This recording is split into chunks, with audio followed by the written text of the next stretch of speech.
Thank you, Catherine. Good evening and welcome to this meeting of the Council. I would ask members to remain respectful and adhere to the rulings of the Mayor at all times. Can I ask that all persons present turn off any Wi-Fi hotspots on your phones or electrical devices as this interferes with the meeting audio. Finally, I would remind everyone that this meeting is being live streamed and recorded.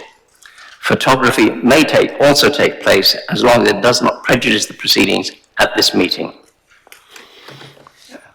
And the first item on the agenda is the minutes. Does Council agree the minutes of the previous meeting held on the 22nd of April and the annual Council on the 13th of May? Thank you. I will sign that immediately after. Item 2, declarations of interest. Members are reminded that if they have interests in respect of any item on this evening's agenda, they should declare them now. Are there any declarations of interest? No, thank you. Agenda item 3. I have been advised that there is no public participation this evening. Agenda item 4. I have some announcements. To receive the I'm sad to announce the passing of former Conservative councillor Herbert Chapman, who represented the Flamstead and Markyate ward from May 1995 to 1999, and then the Watling ward from 1999 to 2015, and again 2019 to 2023. He also served as mayor on 2 occasions, for mayoral terms 2000 to 2001, and 2012 and 2013. Before we hold a silence to remember Bert, does anyone wish to share any reflections? Councillor Doris? Thank you, Mayor. I rise to remember Bert Chapman. He was one of my predecessors in some of the roles that I've had over the years. He was always a fount of knowledge and wisdom, and also good humour. And he was well known for his expression when being questioned in the council chamber. As a long answer, he would say, "I'll be brief," but of course he wasn't. But that was part of his charm. There's a number of legacies over the years that one might put down to.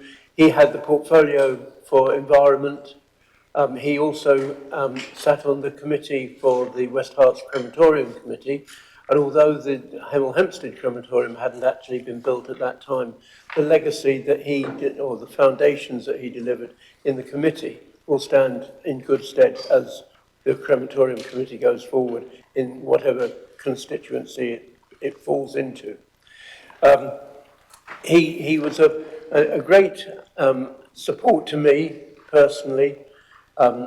You've summed up an awful lot of what he was saying, and I think that my colleague Jane Timmis will probably want to say something about Bert Chapman in Watling and Flamstead. So I will leave it there, but we have fond memories of Bert and Shirley. And of course, one of the things that he loved doing was going on holiday. It never interfered with his council work, may I add, but he loved his holidays, whether they be cruises or abroad, and he was always incredibly dapper, and you would see him in his fawn suit. And as I say, Jane Timmis will probably talk about his relationship within Markyate and Flamstead. So I'm going to leave it there, but rest in peace, Bert. Thank you, Councillor Doris. We have Councillor Anderson next.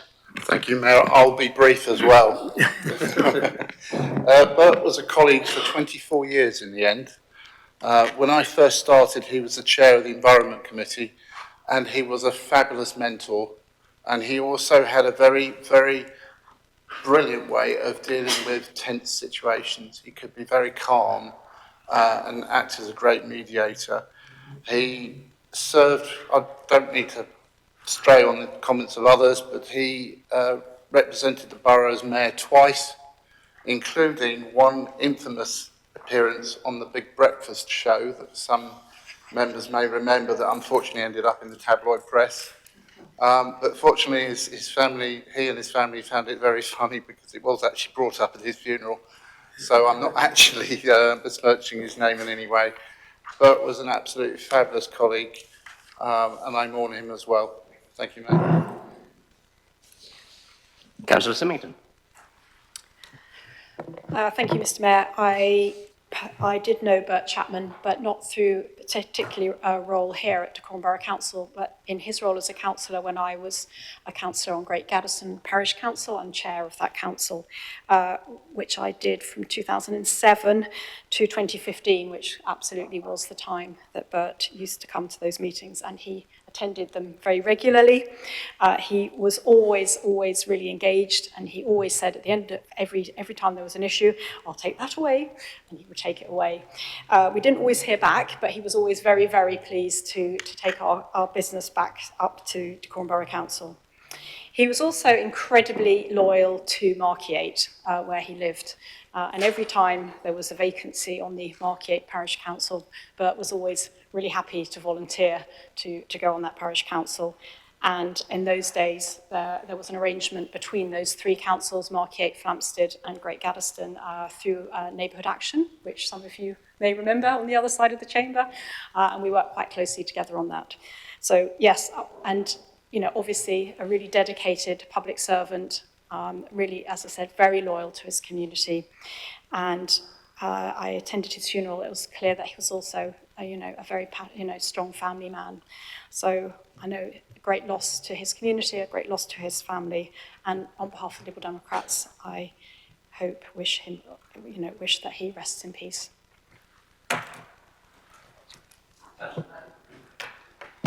Thank you.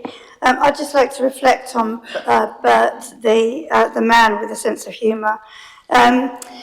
Back in 2012, I just started a new scout troop, and at the beginning of the year, I decided to do something really wild and invested all my scouts on the high ropes at the XC. One of them was ill that night, so couldn't come along. So I promised him he'd have something equally exciting to do.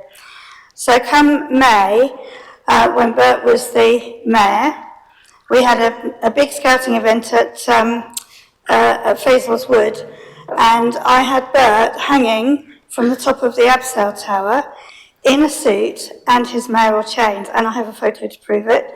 While we invested this scout, there's a photo of the three of us, and then he upside down in his full chains.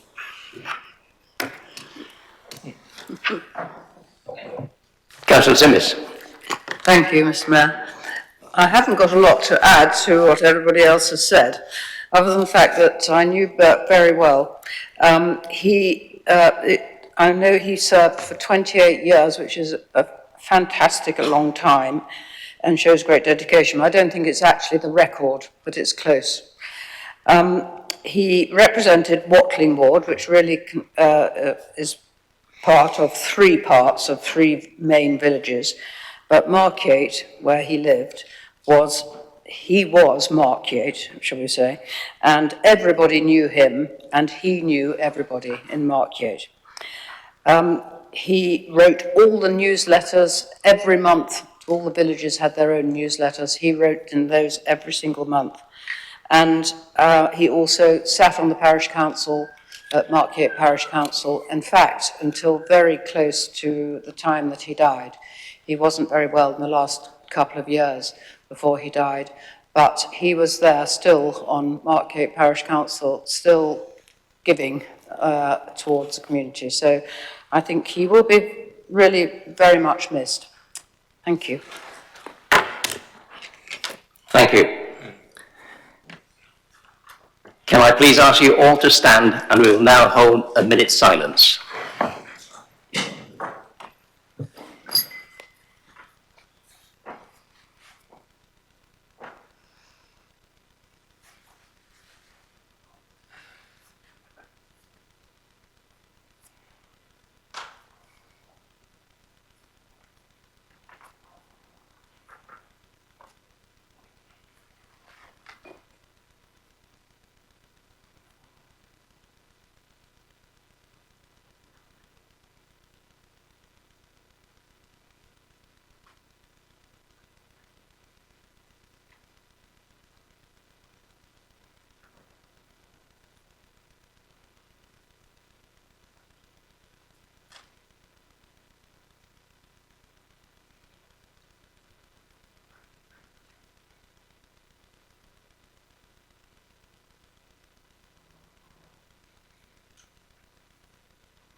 Thank you, everyone.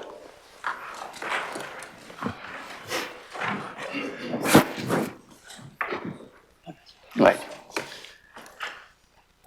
As is the tradition, as Mayor, I just want to give you an update on some of the things that I've been doing. Since being inaugurated, I've attended something like 18 events. Won't regale you with all of them, I'll just pick out some of the more important ones that we've done. My first event was on the 15th of May, and it was a meeting held in the grounds of St. Albans Cathedral. And it was along the lines of the hope not hate sense. It had been called at a week's notice by the Chief Constable in response to the recent multiple religious and race crimes. It had been led by the Lord Lieutenant with speakers from all faiths and the police and fire and rescue service. And as might be expected, it was well attended by a host of the deputy lieutenants as well. I'd like to mention that I've been to Ashland School twice. And on Friday the 10th, it received an award for its travel plan, which I was told is the first in the borough. In June, Decorum Den's Business Grant Fund made its awards, and I was supporting Councillor England in making the grants. This year, the venue was here in West Herts College, and it looks very impressive. It's my first visit inside the building.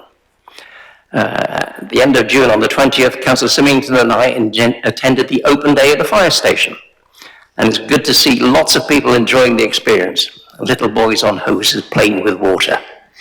We were also given a tour of the upgraded accommodation, single rooms to de-stress after a call-out. We raised the flag at the Wall Garden and enjoyed ourselves on the Armed Forces Day at a well-attended event in Gagebridge Park. The weather was pretty hot, and spectators and I were impressed by the RAF flypast at around 1 p.m. Something I haven't done before, Hertfordshire Scouts' annual AGM at the Well End Activity Centre. The guests were seated under cover, but midway the AGM was enlivened by a steady downpour. A work party showed excellent improvisation, quickly relocated the presiding officers, who were at risk of a good soaking at their long table. They finished the proceedings under cover. Among other awards, we were impressed by a volunteer receiving a 45-year long service award, which I think is pretty impressive. And incidentally, at the end of May, I went to the Puffins Club, which is celebrating its 45th anniversary. Very good achievement, that. And on the 24th of June, I went to the Hackrow Annual Achievements Award.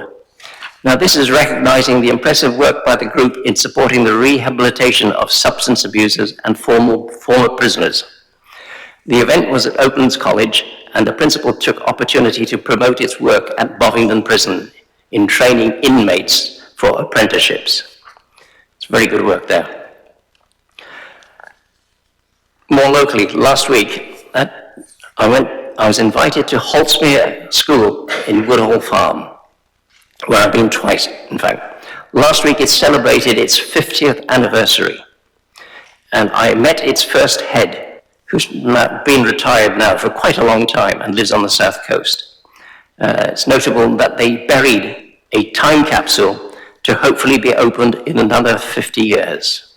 And as a matter of interest, I've also been invited to Gadsden Row School because they will be celebrating their 150th anniversary later on in September. Last Friday, the Deputy Mayor and I had an enjoyable interlude where we attended and opened the St. Mary's Beer Fest. Regrettably, I had another engagement that afternoon, but I left Councillor Johnson to enjoy himself.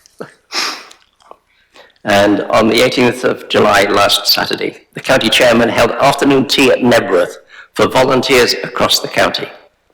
And there was an impressive speaker from North Herts on the work they are doing to combat loneliness, and made an appeal for more trustees to support the sector. So, if you've got any spare time, please think in terms of becoming a trustee to some of these bodies. Thank you. If I could now ask Stefania, do you have any announcements as Deputy Chief Executive? Thank you, Chair. A by-election took place on Thursday, the 11th of June 2026, to fill a vacancy in Apsley and Cornell Hall ward. Hugo Hardy of the Liberal Democrat Party was elected. I'm sure you all join me in welcoming to the quorum.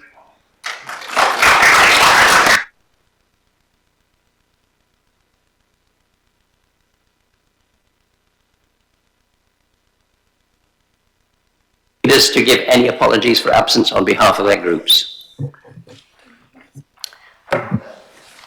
I'm giving apologies on behalf of Councillor Robin Bromham and Councillor Jonathan Gale.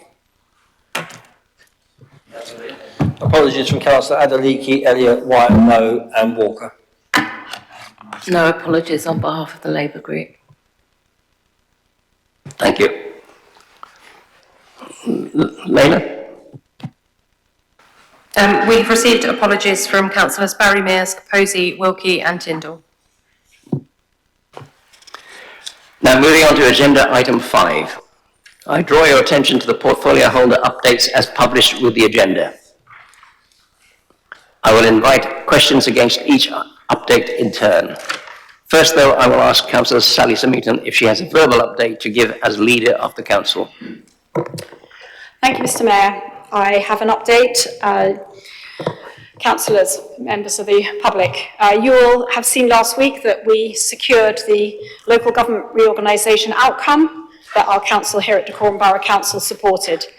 And this is giving us a once-in-a-generation opportunity to redesign local government so it is simpler, more accountable and fit for the future.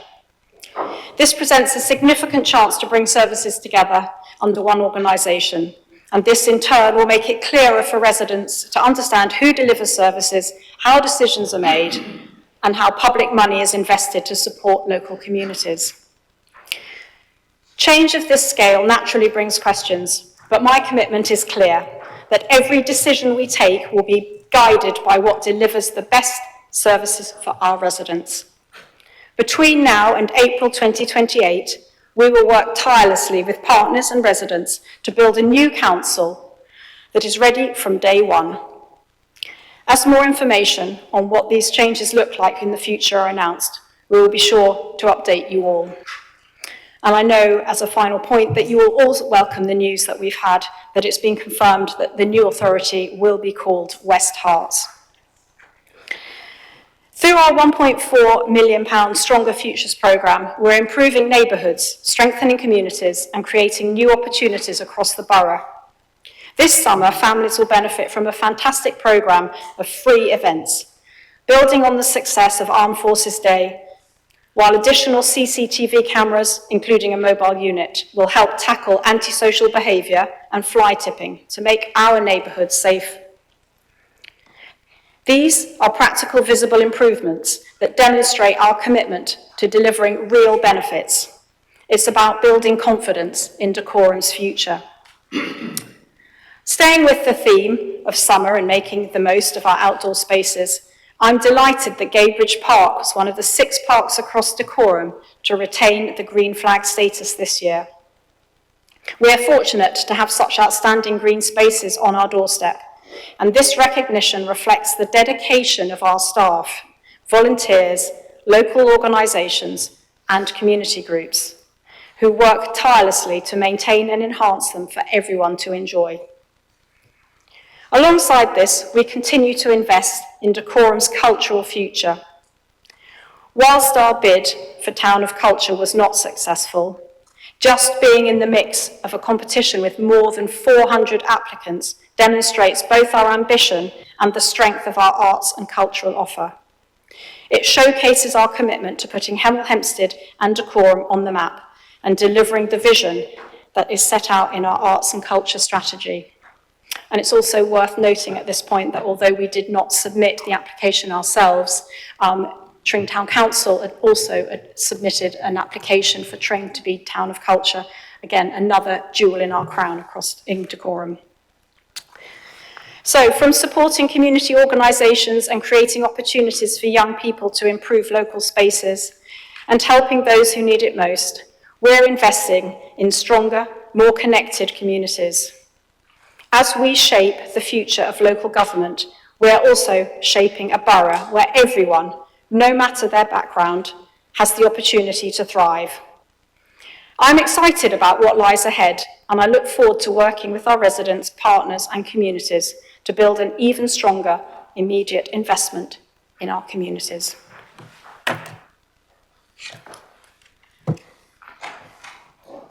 Councillor Harden, question. Thank you, Mr. Mayor. As the leader may be aware, I recently carried out a resident survey asking for their views on the future of the Bury. When asked what the council should prioritise in its future plans for the Bury, 74% of respondents identified it as a heritage visitor destination. Almost half also supported its use as a community space, while over 40% favoured arts and cultural space. Will the leader honour the views of our residents and restore this precious historical asset and bring it into use as a majority of residents wish to see?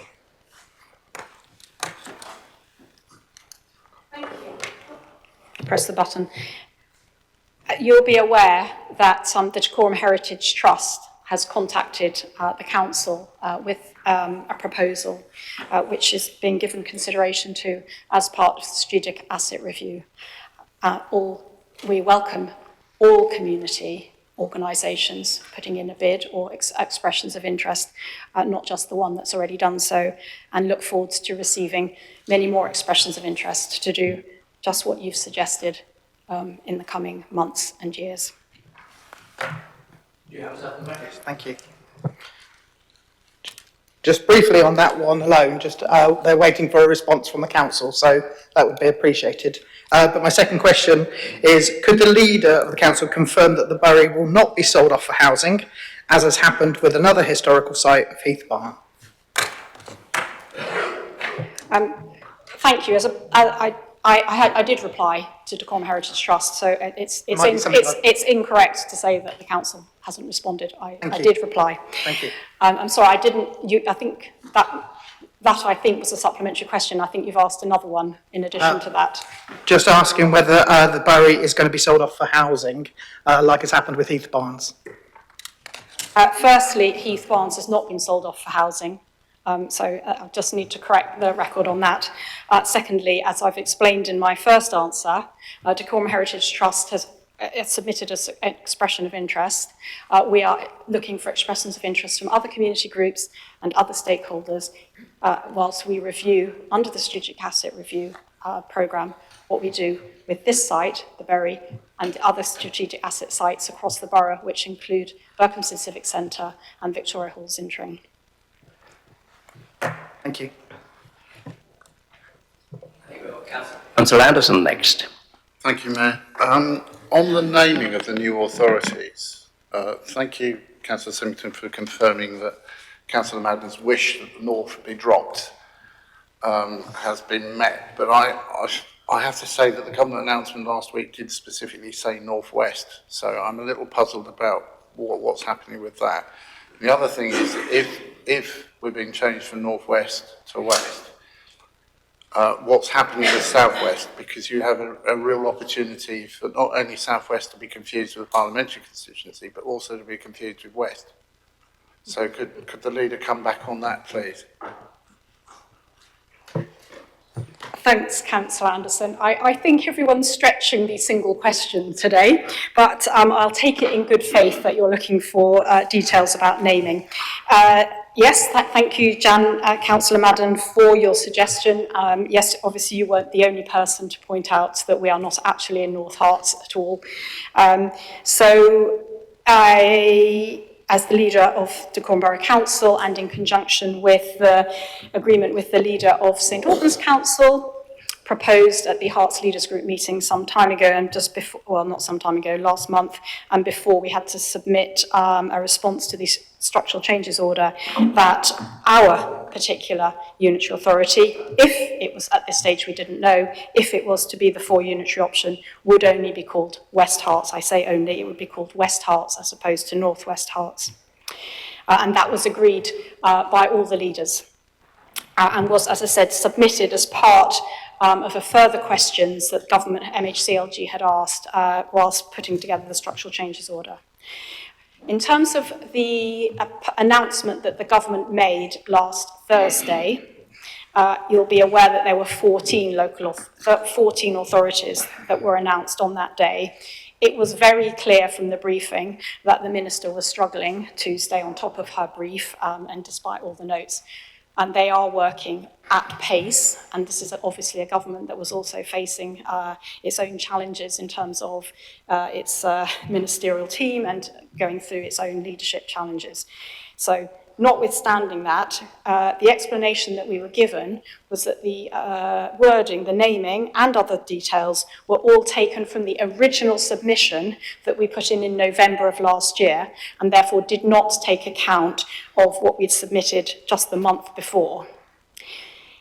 The name change for West Herts also is accompanied by a name change in the east. So the Eastern Unitary is not being called Eastern, it is going to be called Broxbourne.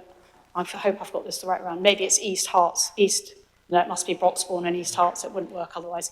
Broxbourne and East Herts.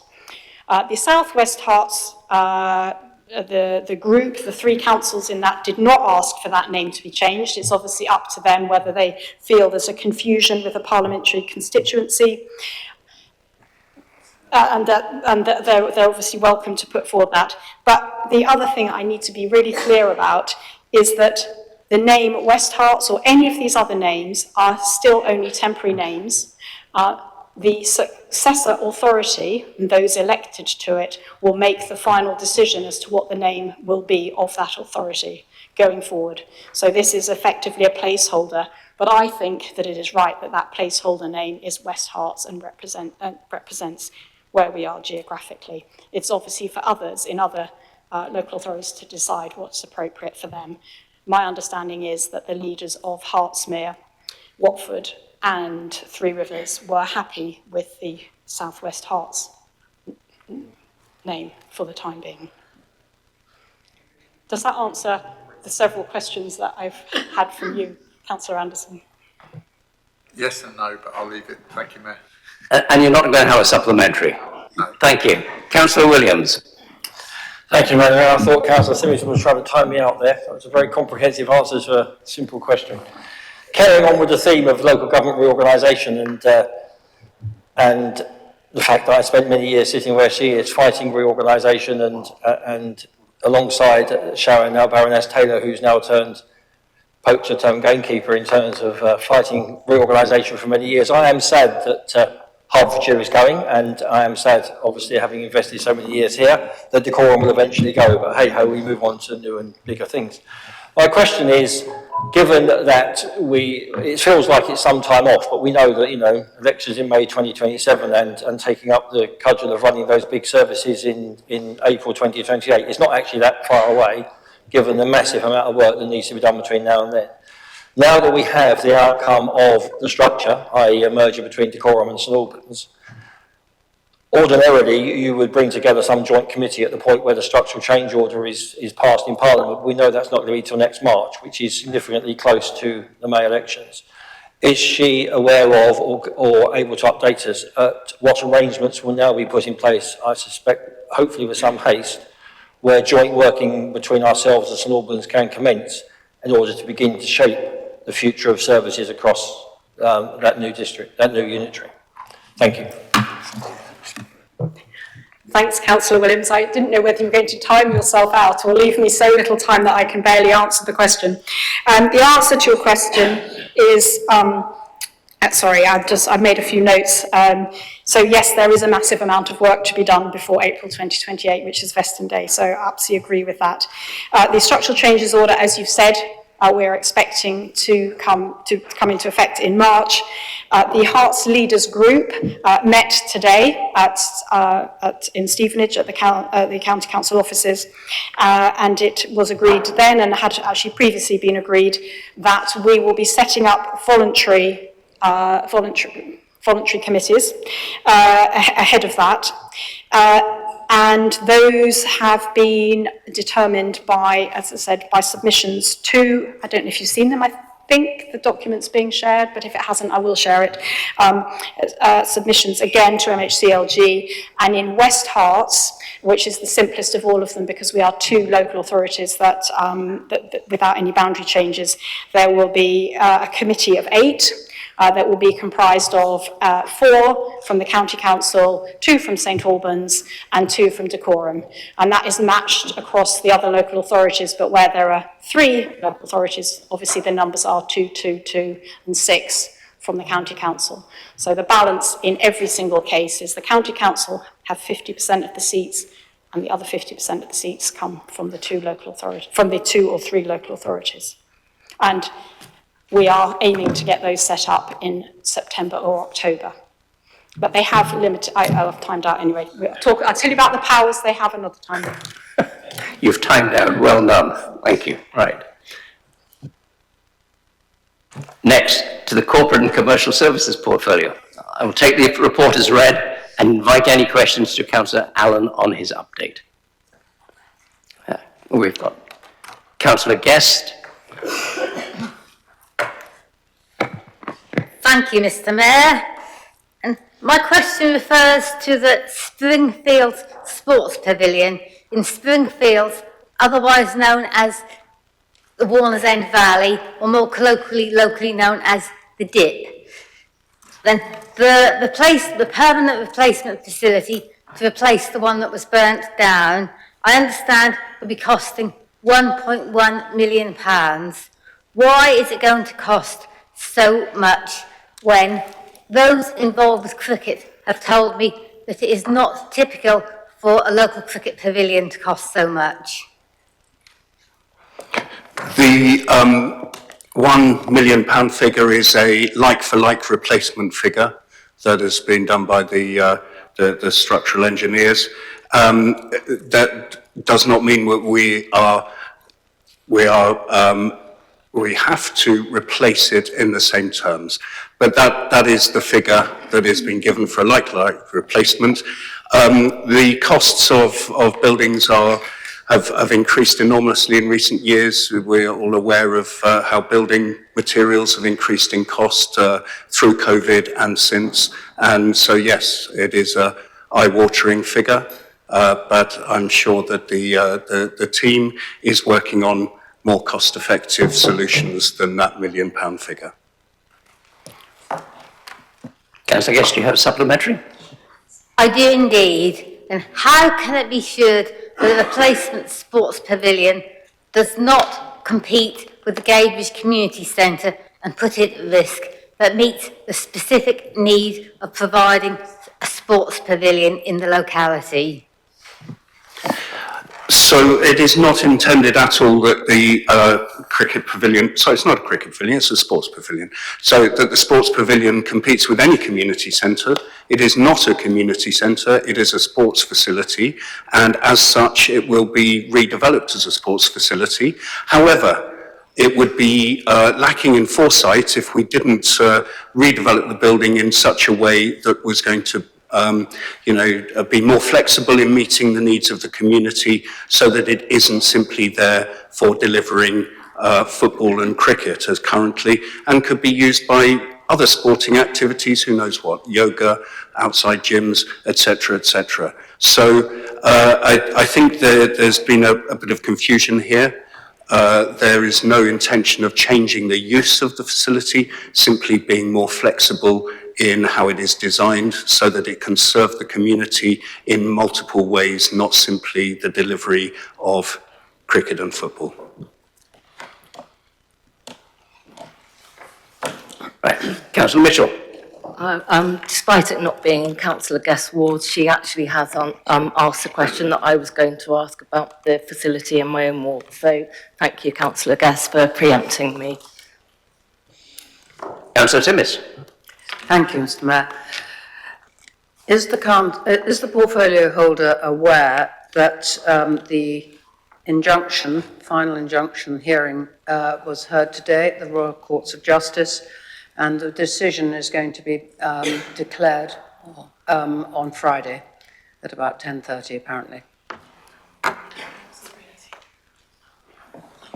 I hadn't heard that, but I'm sure the legal department have this all in hand, and we await to hear good news on this so that the residents of that corner of the borough can be well protected against arbitrary and unpermitted development. Councillor Timmins, do you have a supplementary? No. Thank you.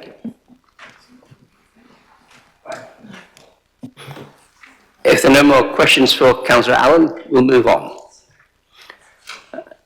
to the environment portfolio. As Councillor Bromham has sent his apologies and is unable to be with us this evening, I will take the report as read and ask that if members have any questions arising from the report, please raise them now.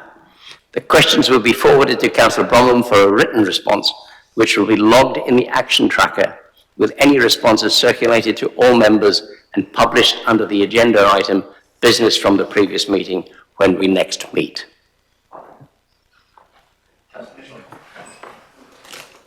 Today I met with Officer Steve Referral regarding the proposed plans for a sang in Gadebridge Park. And he advised me that there isn't funding for the play park to be refurbished below Woodview. I'd like to understand if we can obtain funding from Cllr funds for that to happen. Thank you.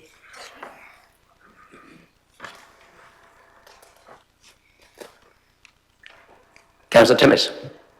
Thank you, Mr. Mayor. I'd just like to ask the portfolio holder, or for you to let him know, a question about the litter bin review, in particular about the removal of dog waste bins, as we know them, the red bins, at the moment.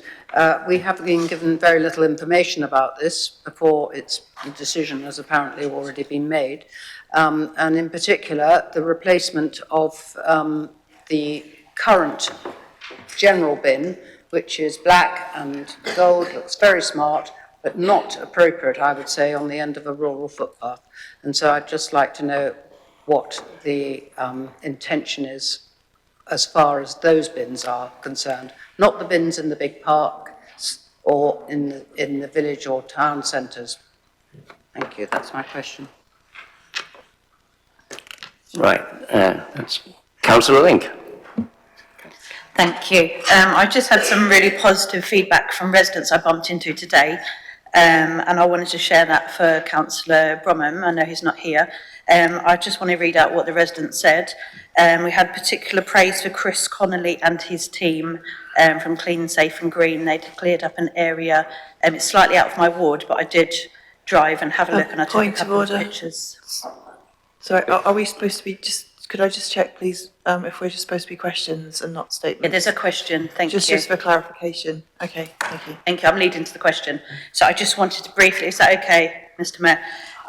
The feedback was amazing, and I just wanted to share that positive praise. And the resident asked me what the best possible way to share feedback in the future was.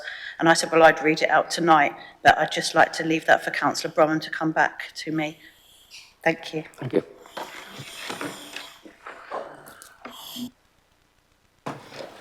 If there are no further questions, we'll move on. Thank you.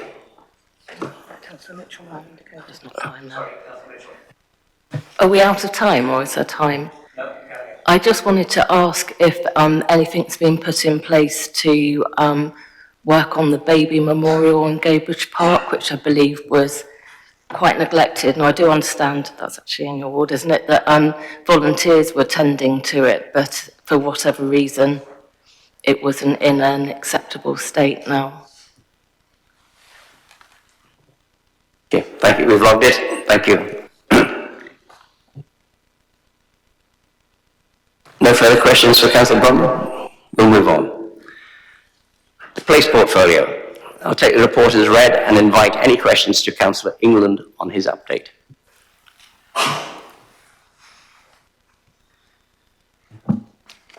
Good.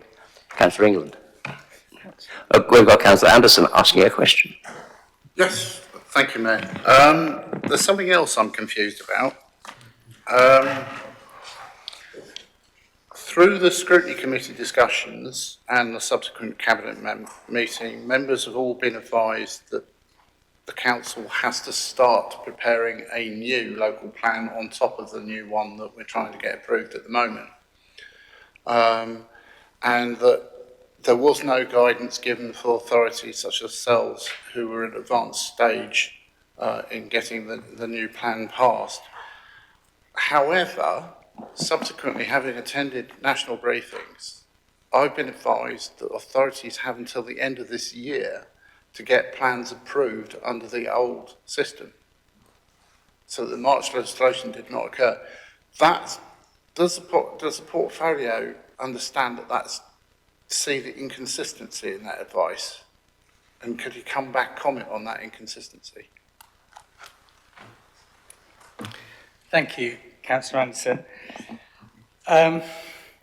Yes, so obviously Council knows that we're at an advanced stage in progressing our local plan, something which has been a real priority of this administration. We are at the stage where we've had the hearings.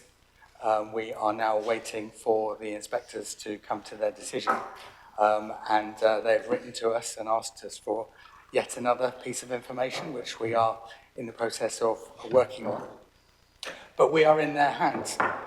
We have had meetings with MHCLG, and we have made the point that not only are we working really hard to try and deliver a local plan, which is what they want us to do, but also it will be very difficult to work on two plans at the same time. Difficult for officers. Not only that, it will be difficult for residents, because residents will say, how many versions of the NPPF have we got? We talked about that last time we were here. How many versions of the local plan have we got? And just utter confusion.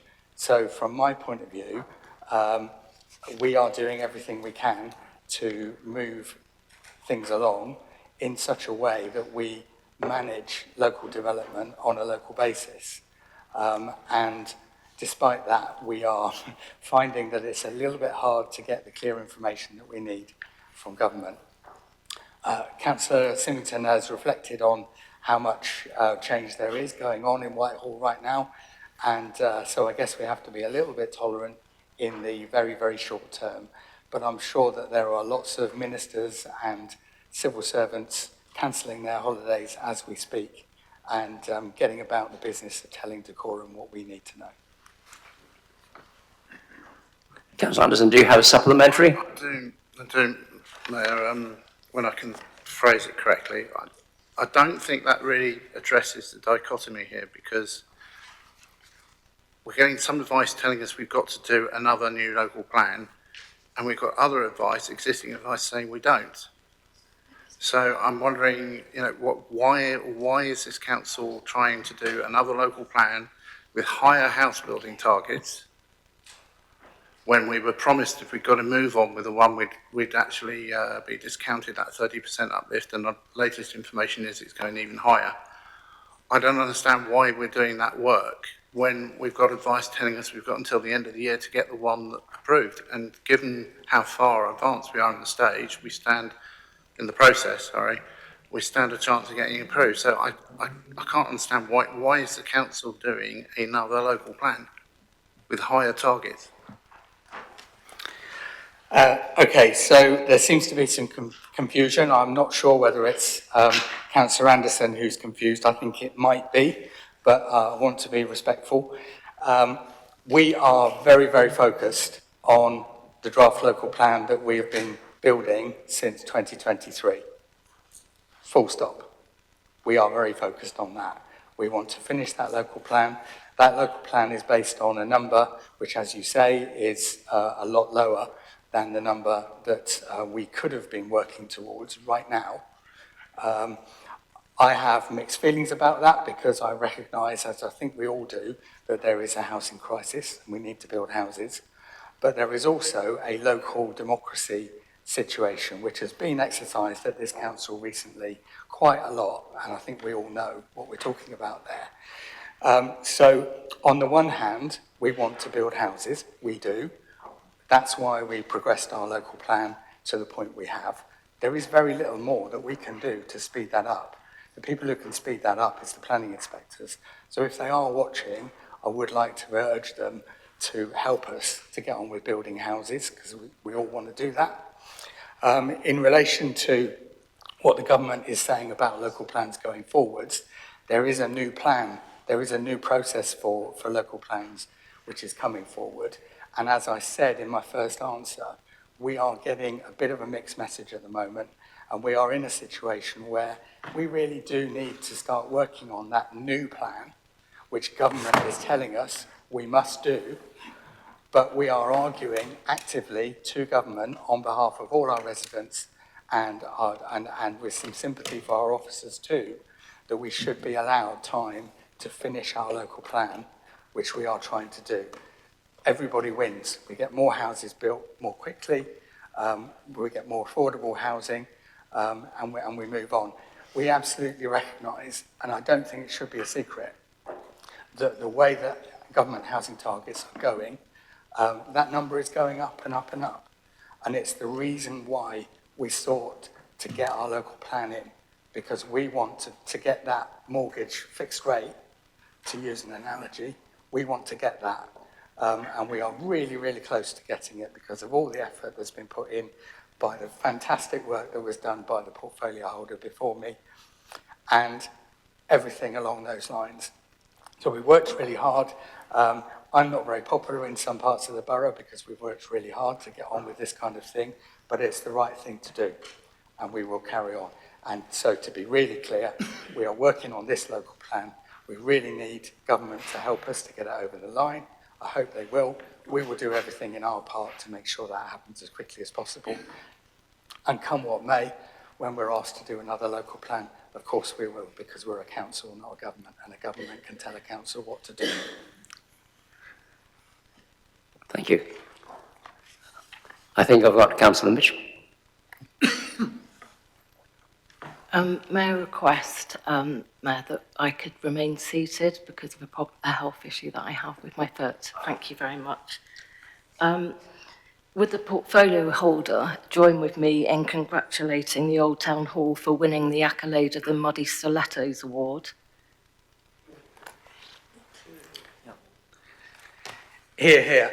I think we can all unite on that. We love our Old Town Hall. The work that Stuart is doing there is absolutely exemplary. He deserves a massive round of applause from all of us. If we didn't have time on the clock, we can do that now, but we probably better not. All I can say is that I wish him every success with an encore.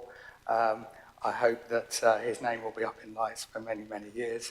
And I think it's really great that we've got the Old Town Hall. I really, really wish that we had a bigger theatre in this town. But these are very difficult things to do. One of the reasons why this administration worked so hard to develop with the public an arts and culture strategy was because we recognise that it's not as simple as saying, why can't we just rebuild the pavilion? We need to establish a strong bedrock for arts and culture in this borough. It's one of the reasons why this administration hired somebody who knew how to do this when we arrived in office. It's absolutely unbelievable there wasn't anybody who already knew how to do that, and probably explains why the pavilion didn't get rebuilt. Thank you. I'm afraid, Councillor Anderson, I've advised, no, you've had your go. No, I had a new question, but I waited until the end of the queue. A new question?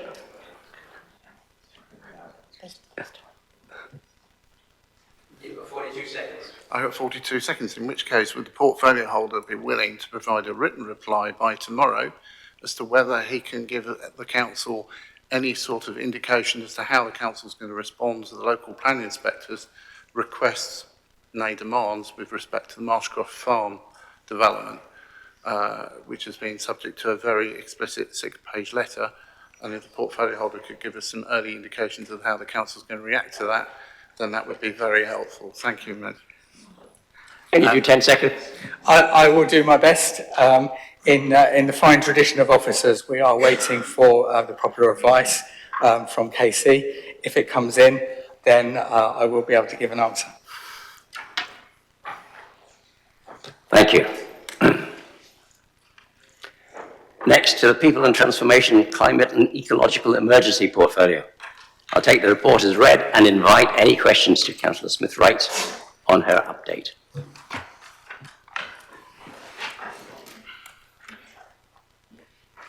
Councillor Doris? No, Councillor England, do you want to turn your light out? Thank you. Councillor Doris. Thank you, Mayor.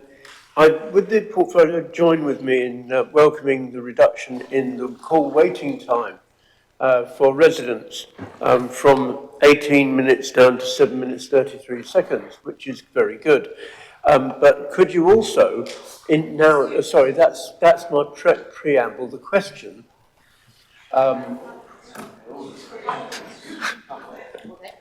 The Doris. Yes. It's a game we play and have done for years. Can we have the question? Yes, thank you. Well then.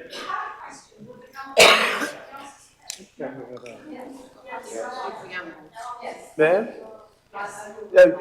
May I finish? May I continue? Thank you very much, Councillor Dewis. I agree that the waiting times have improved, and I've been able to go back to 2021, as we only have 5 years of data. However, it is clear that the call centre has been consistently better since the change in political leadership in May 2023. In saying that, wait times since February 2026 have been the highest in the past 5 years. I do admit that. And I note that waiting times, as you have said, have been reduced and are back to agreed performance levels. Do you have a supplementary? I do. What actions are you going to take to continue the reduction in the call waiting times to a much more reasonable level for our residents? And I'd like some detailed examples, please. Thank you. Thank you, Councillor Dewis. Customer Services has continued to improve residents' access to support by average call waiting times in June by 5.5 minutes compared with May.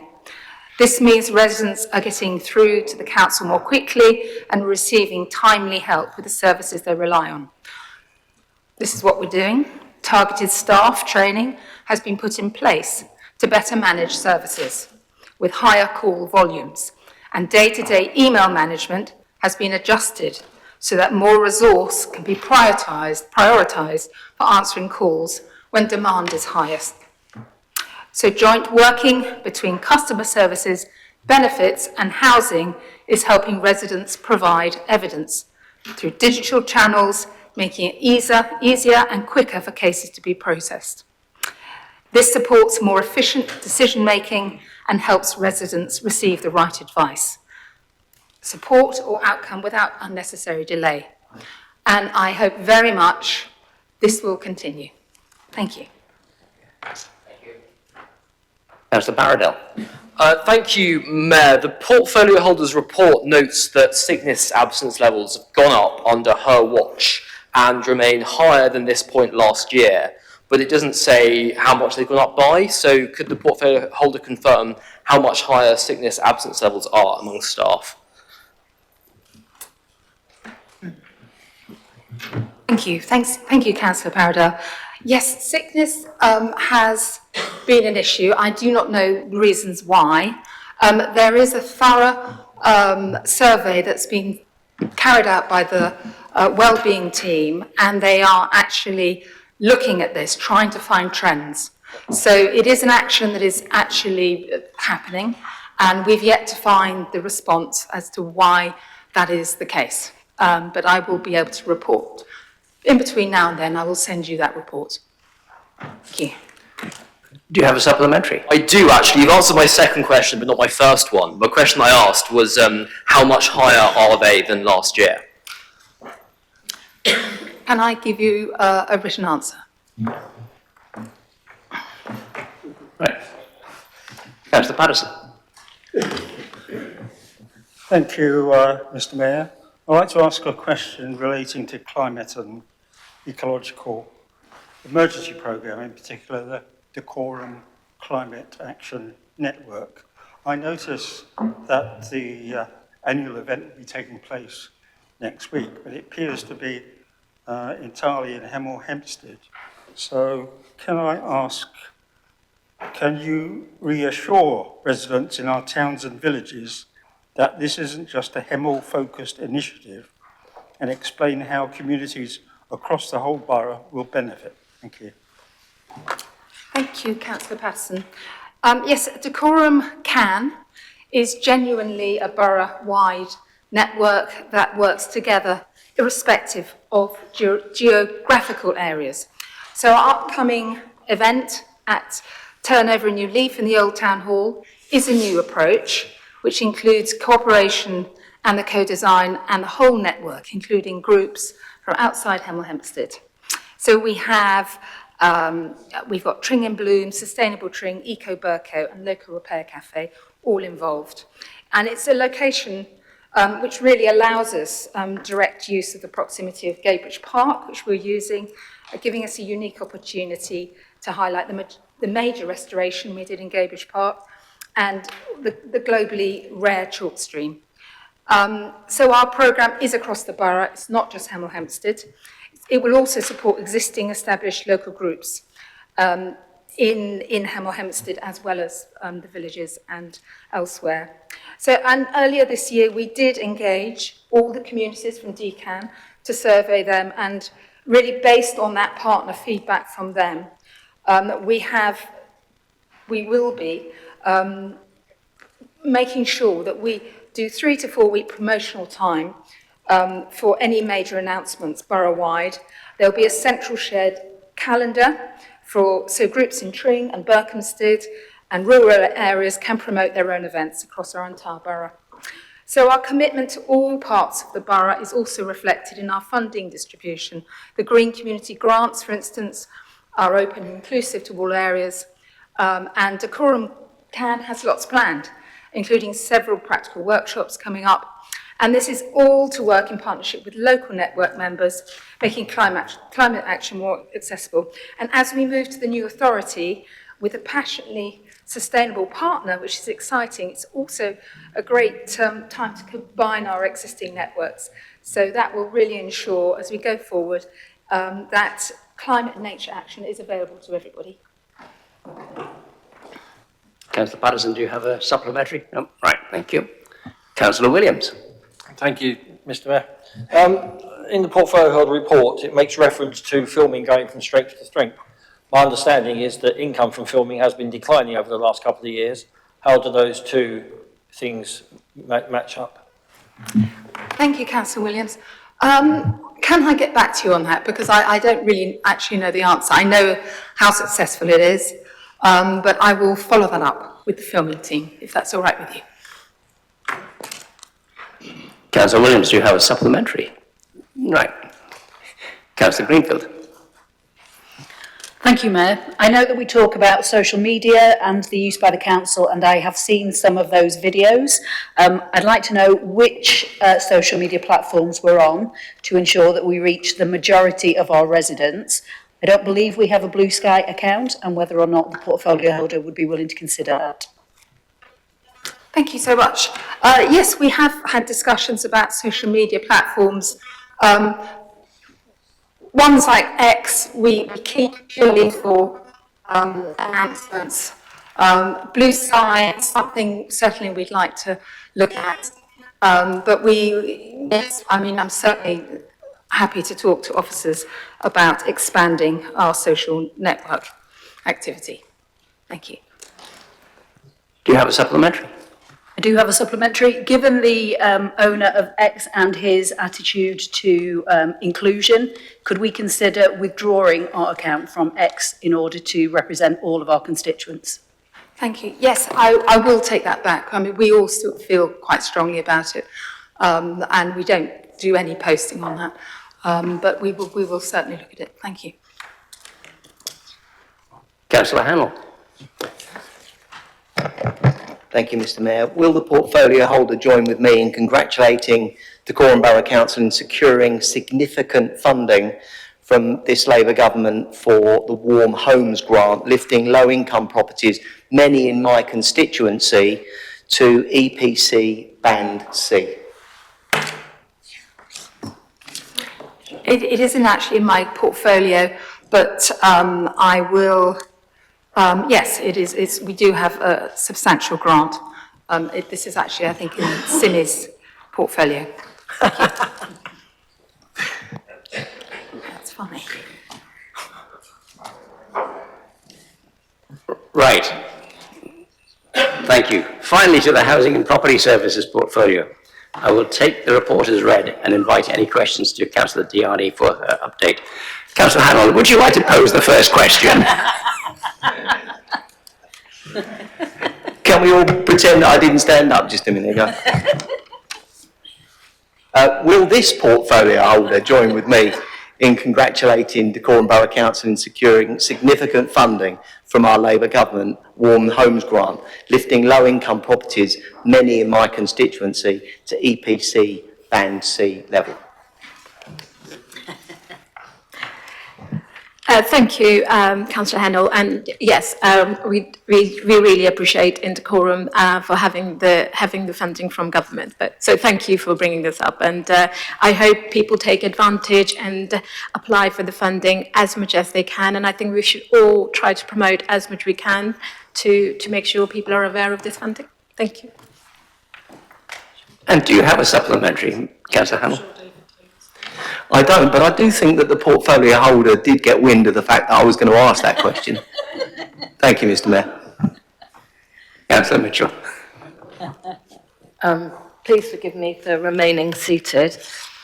Is the portfolio holder aware of the significant ASB issues in Gadebridge, youth ASB issues in particular, including breaking into shops, empty buildings, various forms of vandalism, significant numbers of e-bikes being ridden by youths dressed in black, wearing black balaclavas and scooters throughout the Rossgate shopping centre, intimidating elderly and vulnerable residents, as well as the fires that have recently been set alight in the fields and woodlands surrounding Gadebridge on Tuesday night, or Monday night rather.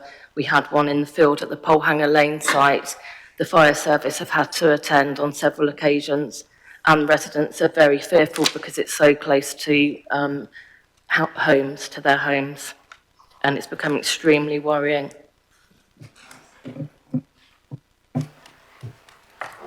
Thank you, Councillor Mitchell. Yes, Council is aware of the antisocial behaviour issues in Gadebridge Ward. And I sympathise with the ongoing concerns. It's a top priority of the administration, council, and myself to provide the community safety and alleviate the concerns of our resident where it's reported to us. As you can understand, it's a multi-partner work.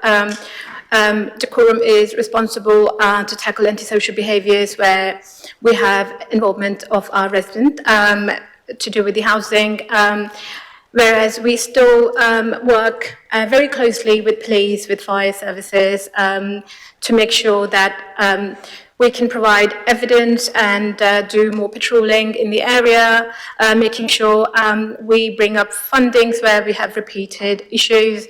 We've already worked in several areas in Dacorum when it comes to antisocial behaviour, bigger projects. There is a stronger future project due to commence in September in Gadebridge area, again, to tackle the amount of antisocial behaviour reports we're receiving. Just to rest you assured, we also are focusing on hotspot CCTV enhancement. So that work is in progress, and I think that's where we can then work closely with police and provide evidence where we can. Just want to tell you that it's a work where we have to take a joint approach. It's again to do with the youth. And again, it's a very small number of youth where we are facing difficulties to deal with. Majority of time we have very respectful youth in Dacorum, and our priority is to ensure we educate them. We try to bring them into the right path and take any appropriate action. But we are working, and there are several parts we are still to take. We are monitoring the incident on a regular basis and engaging with residents and community where we can. We're also reviewing if we can do further preventative work to stop these incidents happening. We're yet to hear from the fire rescue team about the fire you mentioned, but hopefully I would get to know this soon, so I've raised your concern already. Thank you. Thank you. Do you have a supplementary? I do. I just thank you for all of that. That's fantastic, and hope we can work collaboratively together on these issues. But I'd just like to know if there's anything that we can do to reinstate a permanent youth service in Gaybridge. I appreciate that the funding comes from county, but it's been many years now that Gaybridge doesn't have one, and I feel that this is now a result of that, the behaviours that we're seeing now, which is about a gang of 30 youths that are hanging out together in the streets. Thank you again. So when it comes to funding youth services, as you yourself mentioned, it's a piece of county work. Again, they are one of our partners, and we would support making those grant application where we can. But I guess, as we all know, we're going into the restructuring, and it's very likely that this work would be post new authorities. The mic stopped working. But yeah, this is something based on the requirement. I strongly feel that we should be making further requests to county to bring some funding forward. Thank you. Thank you. Thank you. Several years ago, lots of council-owned houses were re-roofed and clad in an external insulation, that's what I'm looking for, to make those homes more warm and safe for people that live there. I understand that the council has been having a lot of difficulty finding a company that now can do that cladding, and I wonder if one has now been identified, please. Thank you for the question, Councillor Madden. I'm not quite sure. I think you mean fabric first approach, where we're trying to insulate homes to make sure that people's home can remain warm, and again to get to the EPCC probably is the approach you're talking about. Cladding has had its own downfalls because of the new fire regulation. I don't strongly believe that we are still thinking of cladding our properties at all. We do have further programs. We have done lots of retrofit to do with increasing those insulation levels, or making sure we've done solar panels, or we've changed the heating system. But I don't follow that we are keen to get cladding work done. In fact, that's what has given us some problems in terms of fire safety. Do you have a supplementary? I do. I think we're talking across purposes on cladding. I'm talking about the external insulation, which is like a 4-inch cover around the edge. I had a particular instance, which I will follow up with you later, where a resident was moved into a house where they'd taken down a conservatory, and the council put this insulation around without making them take it down then. So there's a big gap at the back of their house, and they've lived there nearly 2 years now, and I've asked many times when this is going to be resolved, because I'm told by the maintenance team that it's actually worse to have a gap in it than not have it at all. So I was told that the problem was identifying a company that could come and do it, and there were several on the list. So I'm not just talking about mine. There were several on the list of houses that were waiting for this.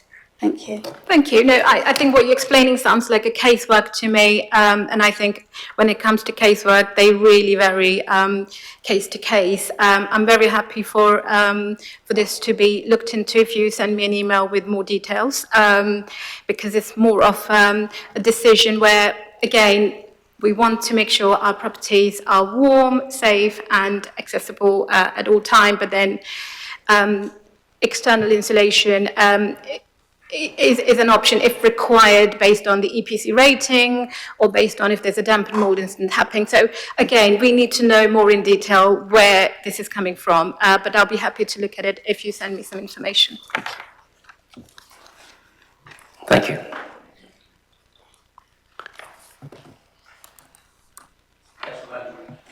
Oh, sorry. Right. Comes to the end of the portfolio questions. Moving on to item 6, the motions. We have 3 motions this evening. We'll begin with motion 6.1, titled Designation. If I could please invite the proposer of the motion, Councillor Adrian England, to formally move the motion. Once this has been moved, I will ask for a seconder, but we might like to open the discussion. Councillor England. Thank you very much, Mr. Mayor.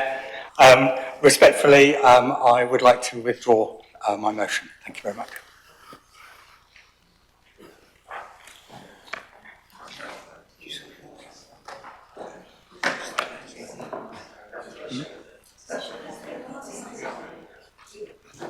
So, the procedure. You, the proposer, who's going to be the seconder, and do I have the seconder agreeing to withdraw it? That would be me, Mr. Mayor. Thank you. Yes, I'm happy to. Right, you're the seconder, Councillor Jankowski, and you're withdrawing. Right, thank you. Thank you.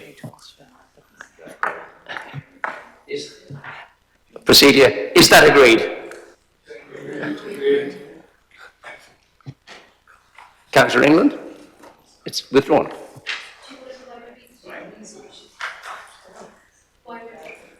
Not really, no.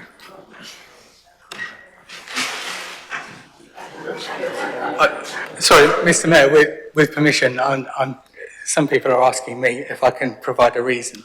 All I can say is that I'm a Hertfordshire County Councillor, and I sat through the longest council meeting that I've ever sat through in my life yesterday, and I've come to appreciate the value of brevity.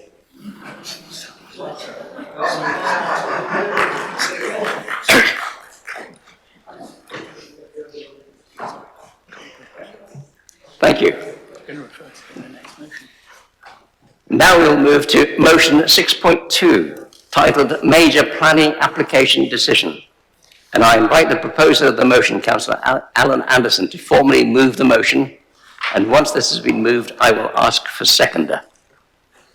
Councillor Anderson. Brevity is the soul of wit, Mayor, as a great playwright once wrote. For the first time ever, the government has, under section 62A of the Town and Country Planning Act 1990, taken away a power from the Dacorum Borough Council, namely the power to determine major planning applications. The evidence for doing so was 2 years out of date, and whilst council officers challenged the government on how it had acted on the relevant performance indicator and stressed that the council had performed better than the intervention threshold for over a year, at the time, the minority administration of the council could only blame the previous administration and the Development Management Committee. It is resolved, therefore, that instead of waiting 12 months for the next regular review, the council formally asks the new incoming Secretary of State, when he or she is identified, that being Angela Rayner, of course, to take into account the council's performance on major applications for over the last 12 months and therefore to lift the major applications designation. Thank you, Mayor. Anderson, do you have a seconder? I second to reserve my right.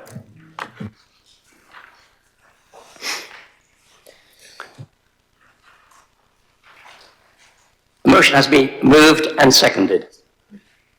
Right.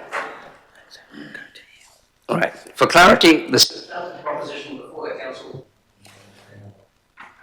for this debate, and the decision is that it is resolved that instead of waiting 12 months for the next regular review, the council formally asks the new incoming Secretary of State, when he or she is identified, to take into account the council's performance on major applications for over the last 12 months, and therefore to lift the major applications designation.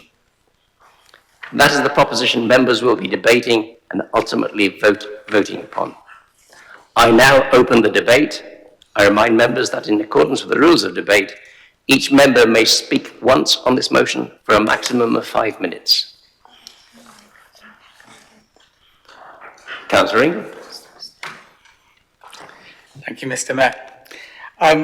So I think it's important to make clear for anybody who may be watching that this designation decision relates to major planning application decisions, not to the planning policy making function or the wider workings of the council. It is in that narrow frame. The leader of the quorum has written to the Secretary of State at MHCLG, expressing residents' profound concerns about the government's ongoing erosion and now near removal of a local say in the planning process and developments across our borough. So, I've come to the conclusion, as I said a minute ago, that this debate is basically theatre for full council, really. And indeed, I have come to appreciate brevity, but I will continue for a short while longer. We've had a pretty confusing time of our own here in Decorum, and I think that residents can be excused for being thoroughly confused, sometimes by the planning decisions which are made, the plans that are put forward, and it all starts to become a difficult thing to follow. So I think it's in that context that we end up in a situation where new councillors who've just been elected in May 2023 are making decisions in a very difficult situation. They are in a committee room, just as they expect to be, but they are not acting as a scrutiny councillors. They're not in a full council meeting. They are in a quasi-judicial planning committee. That is a really difficult thing to do when you're a new councillor. And yet Decorum has been judged on quite a large cohort, bearing in mind we have all up elections, quite a large cohort of new councillors trying to make decisions.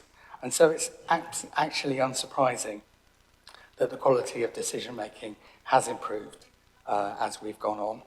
I think it's really disappointing that the Secretary of State hasn't recognised that. They've gone strictly on the background and the numbers of our decisions, and it has to be said that the numbers of our decisions are 14.8, and the threshold for this sanction is 10%. So, notwithstanding that our performance for at least a year has been under that, we now need to get to the end. We need our points to fall off the other end. I have been very particular with officers that we should make the point that this council is doing everything it can to bring forward a local plan and to progress plan-led house building in the borough. And it seems that whilst I'm sure they're happy to hear about that, the rules are the rules, and so we are where we are. But fundamentally, we are in a situation where Decorum has not had a local plan since 2013. And so you can excuse the government for looking at us and saying, well, not only have they not got a local plan, but their decision making isn't that good. They're getting a red card. And that's what happened. Councillor Symington. Thank you, Mr. Mayor. Adrian's mentioned already. I think you're all aware, and it was distributed today, that on the 9th of July, I wrote to the then Secretary of State, Steve Reed, on this matter, with a specific request, amongst other requests, because there are quite a few problems with the planning system. But point number 2, that requesting that the planning designation is lifted at the earliest opportunity, so that there is a local say in planning applications. And I think all of us in this chamber want that to happen. I think that is something that we all agree about. I think it's worth noting that we were one of 9 councils, we haven't been singled out alone as Decorum, that this designation applies to. Officers met with MHCLG once the letter was received. So as a council, we took immediate action to go straight to officials to request that this designation I can't even say it, I'm sorry, I've got a lisp, is lifted, and that the more recent data can be taken into account. We've asked those questions, and the answer is categorically, it is a system that they are applying uniformly. The dates are the dates, and yes, time will roll on and those things will change, but at the moment, that cannot be changed. As I said, I've written to ask that the consideration is given to lifting it, but at the moment, I haven't had a reply. It should also be noted that those decisions were a mixture, and they weren't solely decisions by the Development Management Committee, they were also officer decisions. So it was a combination of those decisions, and two of them related to SANG applications.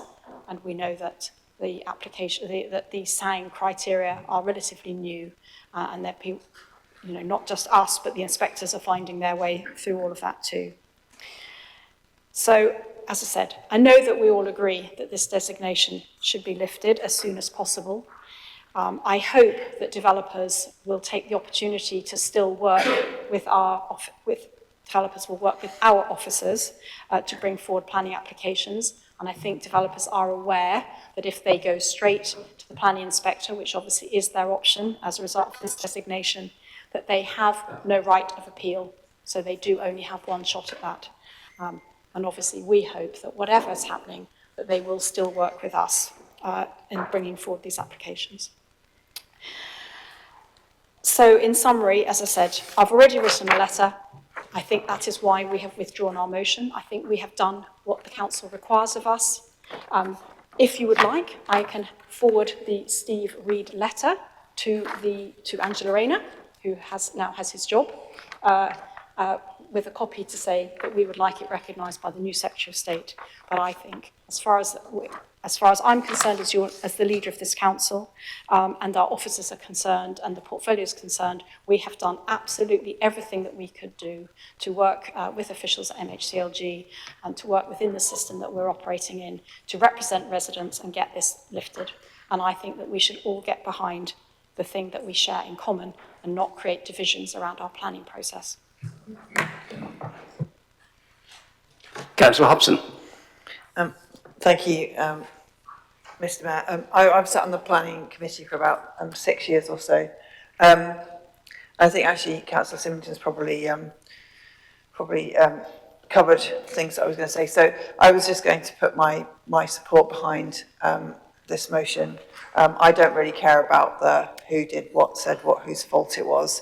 It is absolutely ridiculous that the government has come in and that the system allows this process to happen when, as explained, the fall back in statistics was minor and it has got a lot better. But it does sound like if Councillor Symington is saying that she's going to resend the letter, she might perhaps boost it a little bit, given that we've discussed it today and the concerns clearly from the council about this situation, to send it to the new Secretary of State and indeed share any answer that comes, and chase indeed if no answer comes in the near future. So I just wanted to really say that it may well be that we don't need this motion following what Councillor Symington has just said, but if we were to go ahead, I support at least the sentiment of it, and whether it is actually a physical letter, if it is voted on and we do go ahead, or whether it is, I would argue, to be left to the leader of the council to decide how best to deal with it, given that she has already written. But I think it's a valid thing for us to be discussing it today, because it is of concern to me and our residents. Thank you. Thank you.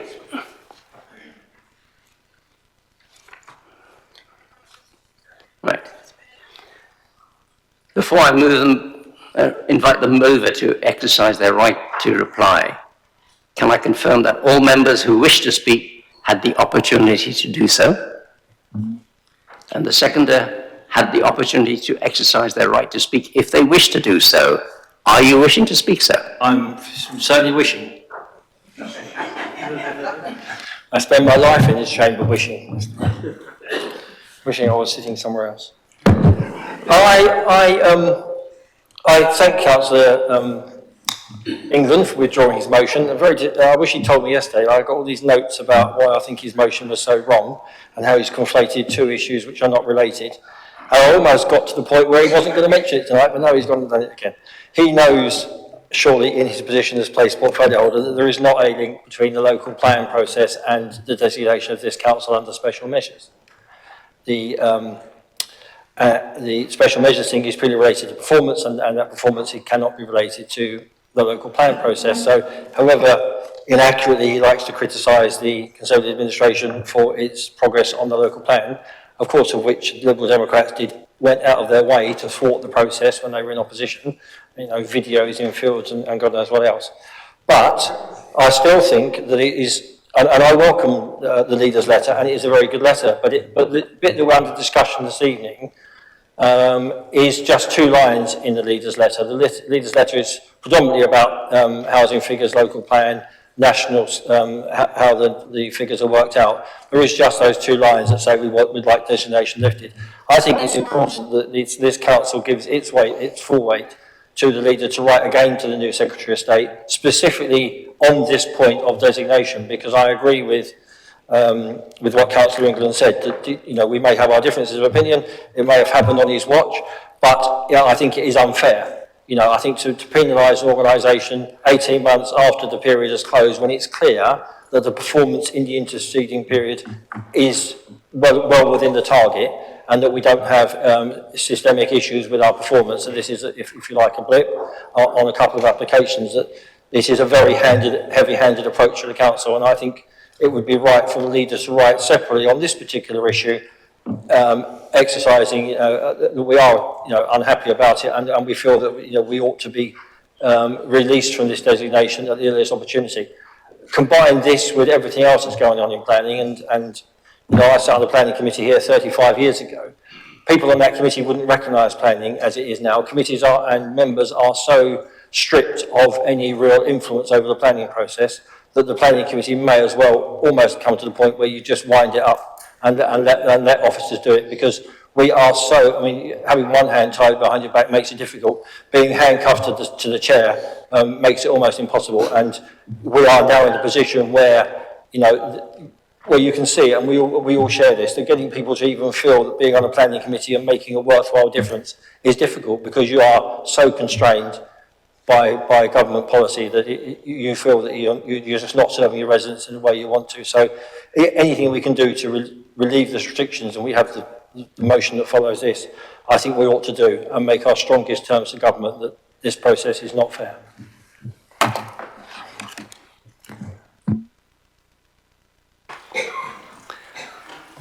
Councillor Anderson, as the mover of the motion, do you wish to exercise your right to reply? Yes, please. Hang on.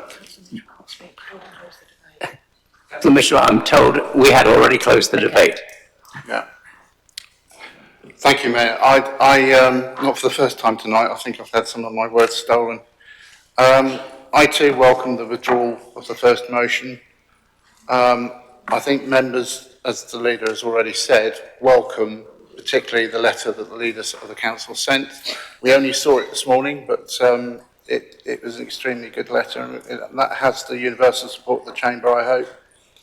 I too support the work of the Development Management Committee because of the difficulties that Councillor Williams has referred to.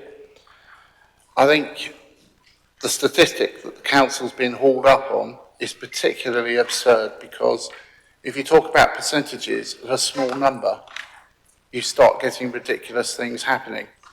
So if you have only literally 4 appeals and you've had 1 out of the 4 allowed, that's 25%. That puts you over 10% and you're clobbered.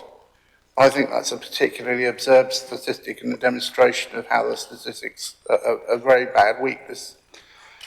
And also, as has been said this evening, it is bizarre how we've been hauled up on a performance that dates from 2.5 years ago and is utterly obsolete. I think, as Councillor Williams has said, I think we're going to have to, members on different sides of the chamber are going to have to agree to disagree about the relevance, about the argument of having a local plan. If you look at the decisions that the committee was taking at that time, if you exclude the Sang decisions, A lot of them were large-scale green belt developments, and the arguments focused on the National Planning Policy Framework and the purposes of the Green Belt, almost exclusively. There was nothing relevant to the local plan. I think, as Councillor Williams has said, I think it's important in writing to the Secretary of State, the Council focuses on this one specific area and actually gives background and rationale.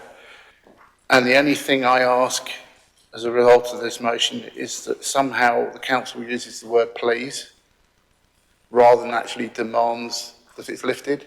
I think it does make a difference when writing these letters that the Council is asking. It does drive me to distraction when people asking for things demand them, as if it's somehow their right. In closing, Mayor, I would just like to ask all members of the Chamber to support this motion. Thank you.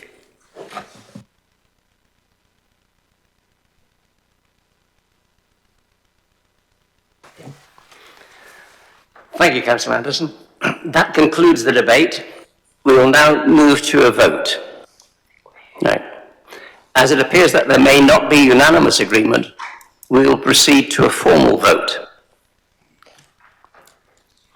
The vote will be conducted electronically using your microphones. Instructions are available at your seats. If you experience any difficulty in casting your vote, please raise your hand and assistance will be provided. To support the motion, vote yes. To oppose the motion, vote no. If you wish to abstain, you may select abstain.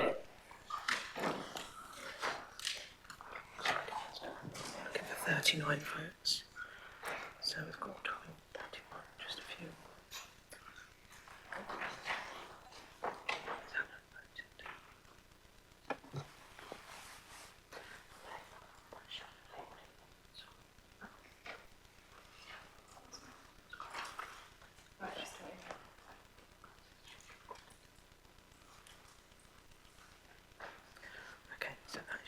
Right. We have the outcome. There are total votes 39, 34 in favour, 4 against, 1 abstention. The motion has been moved and seconded. No.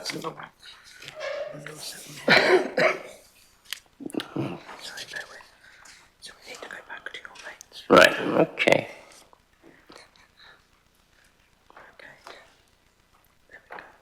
Right.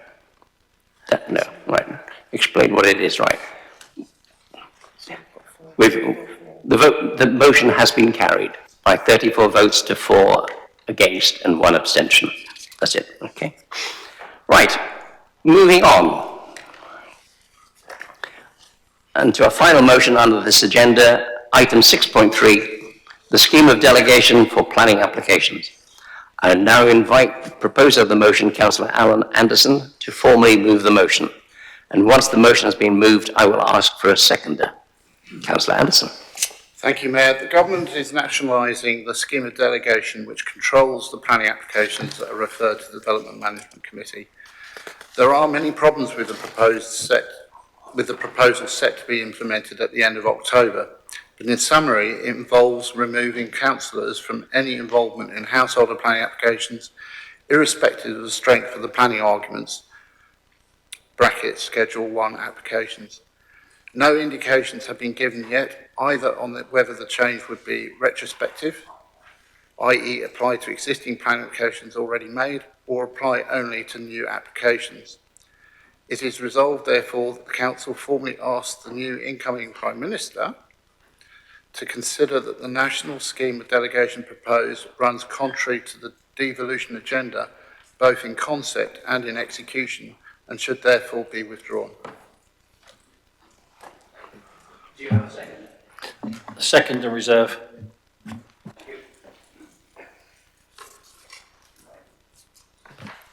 The motion has been moved and seconded. For clarity, the substantive proposition before the Council for debate and decision is that it is resolved that the Council formally asks the new incoming Prime Minister to consider that the national scheme of delegation proposed runs contrary to his devolution agenda, both in concept and in execution, and should therefore be withdrawn. That is the proposition members will be debating and ultimately voting upon. I now open the debate. I remind members that in accordance with the rules of debate, each member may speak once on this motion for a maximum of 5 minutes. Who's first?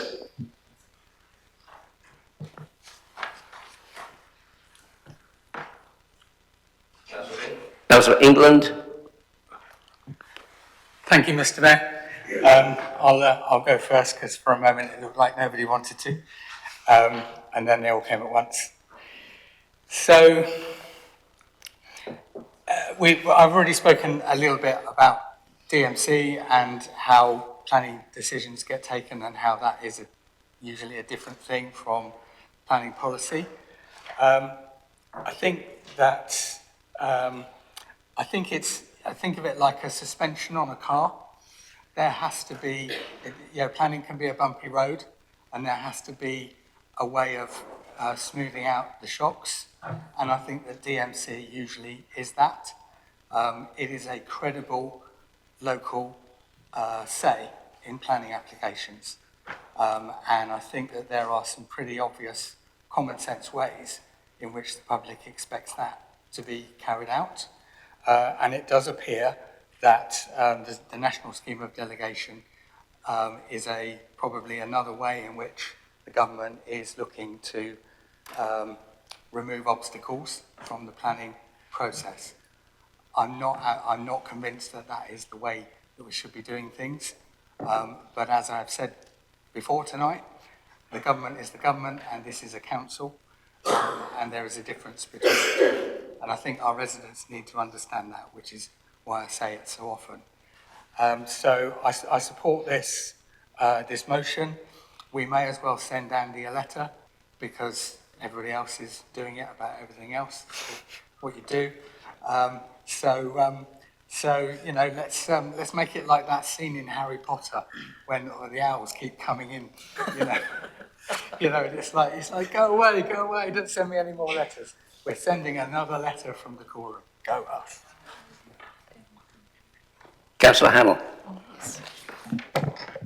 Mr. Mayor, we are where we are, not because of the fact that the Labour government wrote the rules that have put us in this position. The rules were laid down in the 1990 Town and Country Planning Act, and that was, if I remember my Conservative Prime Ministers, the last year that Margaret Thatcher led the Conservative administration, and then the special measures were then set out in the Growth and Infrastructure Act, which came into effect on the 1st of October 2013, and 2013, 2010 to 2015 was the time in which the Liberal Democrats decided to get into coalition with the Conservatives. What the Labour government are doing is what they've been allowed to do because of legislation that has been laid down by these two parties. Thank you.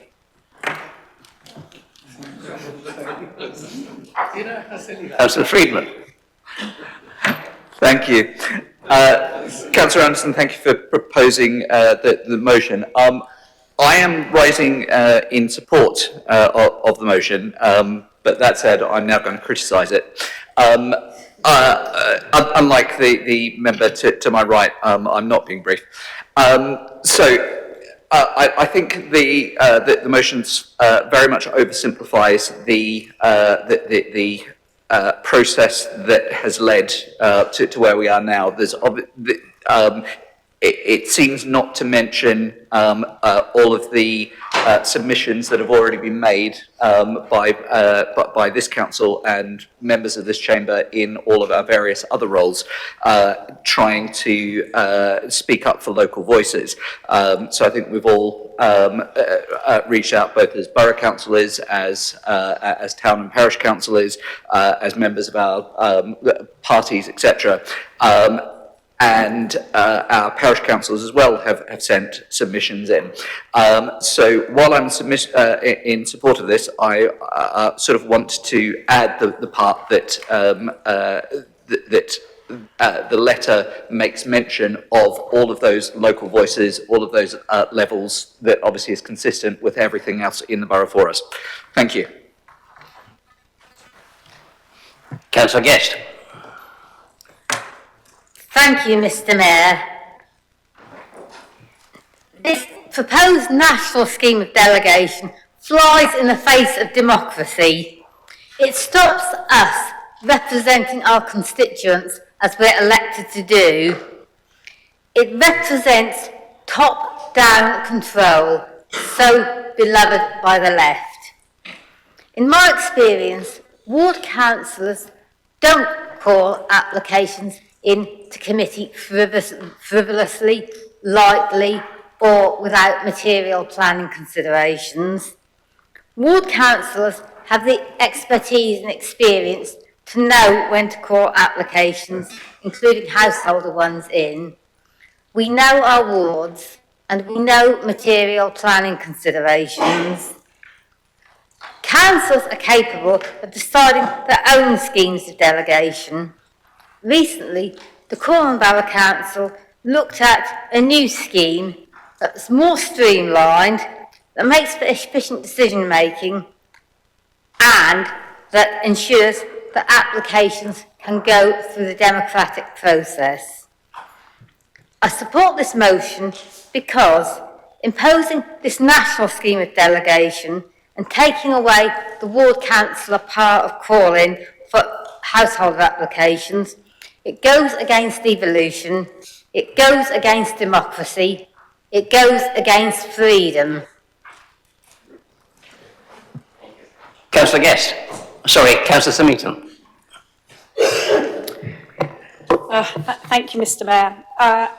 So, I'm going to start by just picking up a few things since I've got the floor here. First of all, I'm very sympathetic to the part of the motion that removes the say of local residents. And I think that we need to hold that really close. And I think that's probably something that we all agree about, that local residents should have a say in determining the development and the housing and the other developments in their local area. I have a major problem with you linking it to the devolution agenda. Devolution is not about transferring powers down to residents. It's about the transfer of powers between parliaments and governments. It's not about this. I understand that you need a hook, but that's not a relevant one.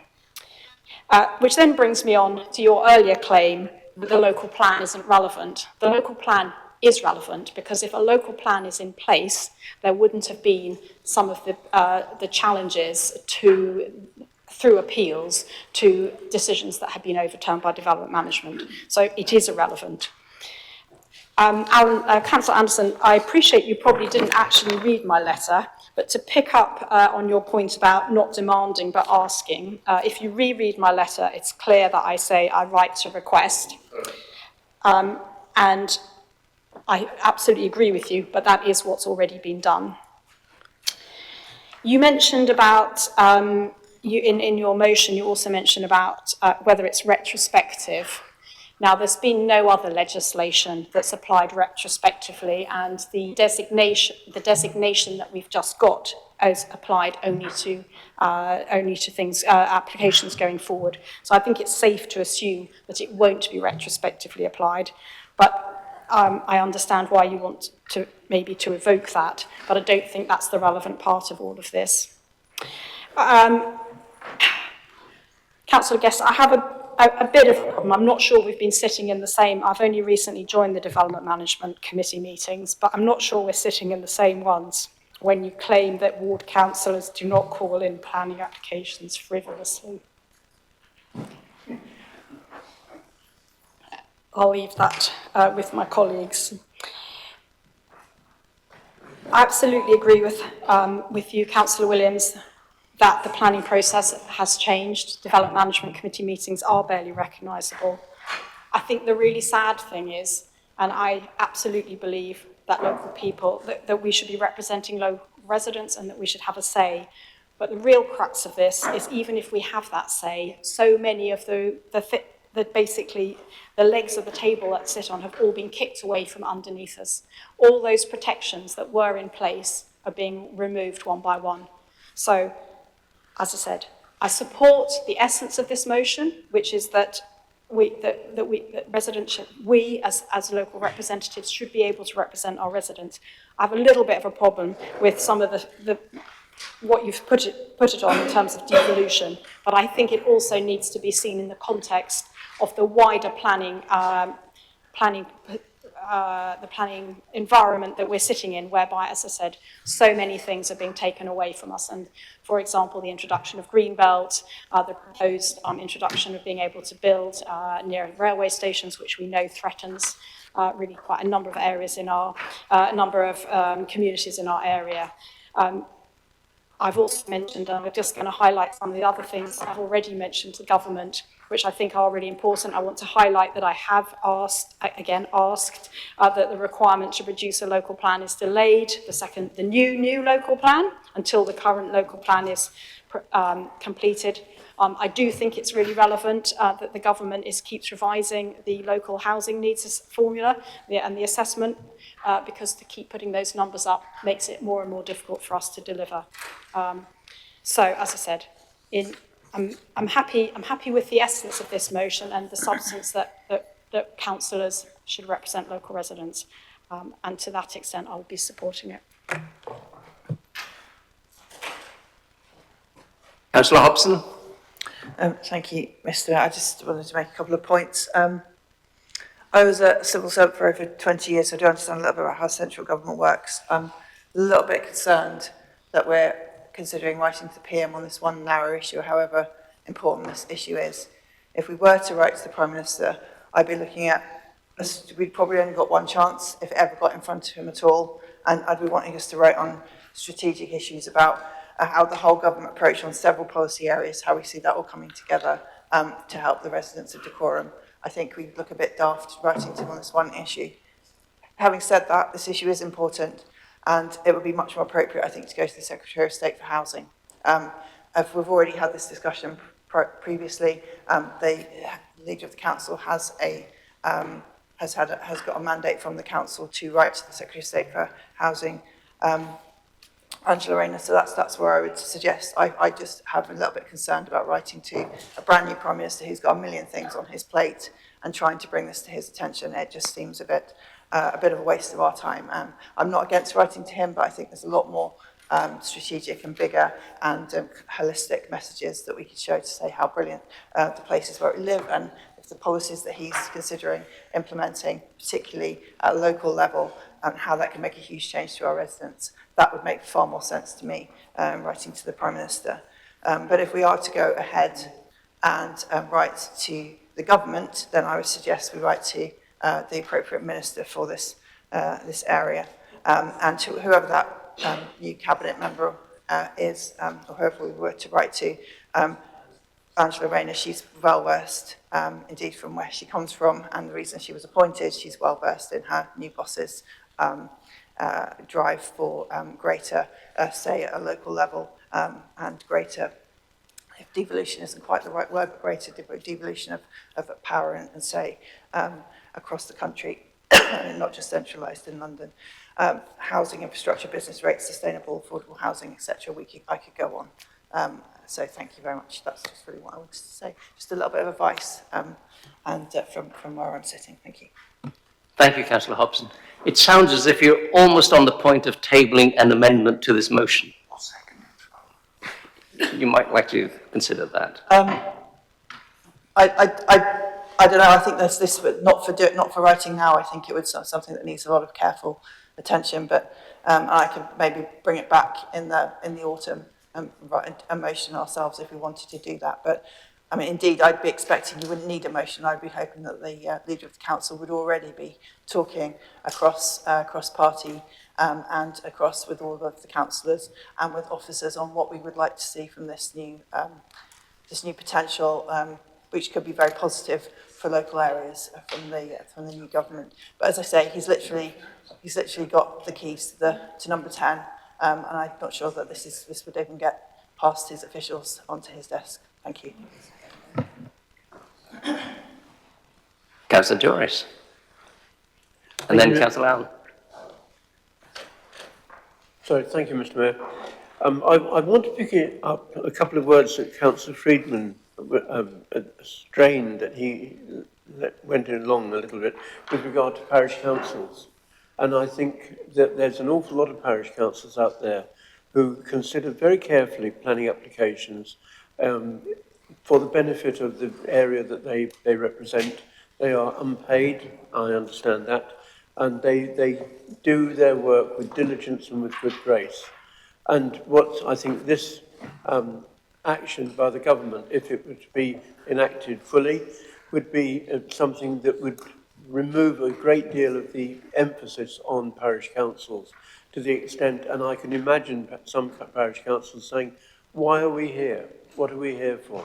It's just to look after, and it's important that they do, look after recreation fields and other elements like that. But planning and maintaining the fabric and the style of the village and the parish that they represent is very important. And I think that we mustn't forget the role that parish councils have and the influence that they need to have in terms of determining planning applications. Councillor Allen. In view of Councillor Symington's very sensible and balanced approach in what she said about the essence of this motion being sound, but its mechanism being maybe clumsy, I think I'd like to pick up on Councillor Hobson's really excellent. I very much value her long-standing professional experience in this field, and I think waiting until the autumn is too late. We are going to be voting on a motion tonight, and I think this motion is, as Councillor Symington and Councillor Hobson have pointed out, is clumsy and needs either more work and to come back, or an amendment to readdress it towards the Secretary of State rather than the Prime Minister, and consider withdrawing the clause that links it to the local plan, as Councillor Symington. No. Okay, well, can we please consider readdressing this? As Councillor Hobson has said, we do not want to look foolish in Downing Street. We need to use what goodwill we may have as a council with the leader of our country with great caution, and I propose that we readdress this and amend this motion.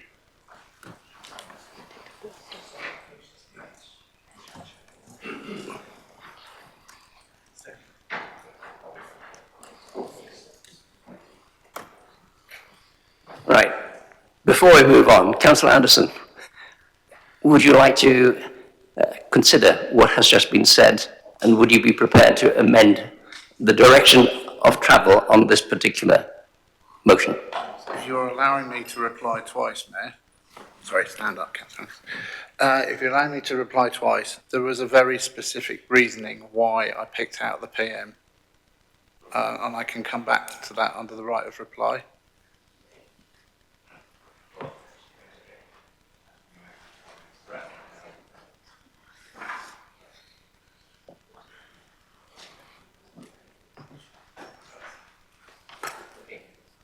Right.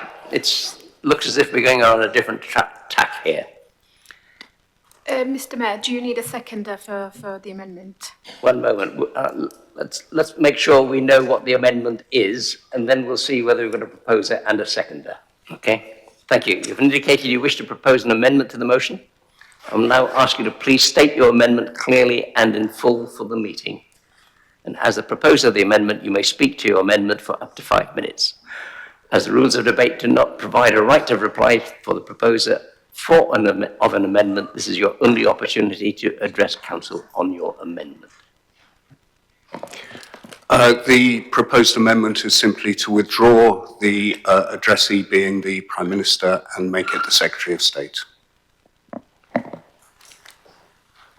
you have a seconder for that? I would like to second that, thank you. A seconder of the amendment. Do you wish to speak now or reserve your speech until later in the debate? I want to reserve my rights to speak later. Thank you. Right. So the amendment has been moved and seconded. For clarity, we will now suspend debate on the substantive motion and consider the proposed amendment only. Members should confine their remarks to the amendment currently before Council. I remind members that each member may speak once on the amendment for a maximum of 5 minutes.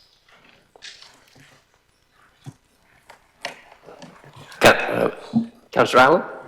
Thank you, Mr. Mayor. I think I said enough in response to Councillor Hobson's very valuable input and highlighting Councillor Symington's points from earlier for the very sound reasons for this amendment, and so I commend it to the Council. Councillor England. Thank you, Mr. Mayor. Sometimes funny things happen in debates, and reflecting on that image from Harry Potter, I reflect on that, and I think it does make a lot more sense, bearing in mind Councillor Hobson's sage advice that we direct this letter to somebody who's going to be properly interested and got the bandwidth to deal with it. Thank you. Right.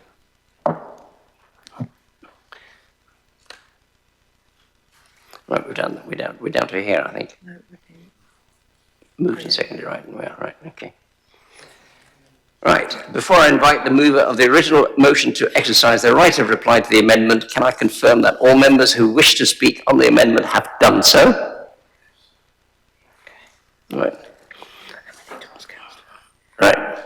The second of the amendment has... Do you wish to exercise your right to speak? Is Councillor Anderson not speaking then? He's going to speak at the end. I would like to keep my right for the end. This is your final. No, this is on the amendment only. This is the amendment. Okay, I'm going to give it a pass for now. Thank you. Okay. Okay. Right. Councillor Anderson, as the mover of the original motion, do you wish to exercise your right of reply to the debate on the amendment? Yes, Mayor. If the council so wishes to change who the appeal is addressed to, then fine. I don't have a personal strict question over that, but I am going to ask that it still put to the vote for the simple reason that I would actually have to agree to disagree with the interpretations of what devolution means. Devolution quite clearly is the passing of powers further down, closer to the public. It's not just powers being passed between institutions. It is actually empowering the public to have a greater say in their lives. And the reason why I picked the Prime Minister, normally I would have picked the Secretary of State. Believe you me, that's what I would have normally have picked. But because the Prime Minister has made such a song and dance about devolution being his number one thing, I just thought this was a classic example of where one would actually want to tackle him on that specific issue. And the other point, bear in mind, I do appreciate the Prime Minister gets thousands of letters and everything, or owls or whatever.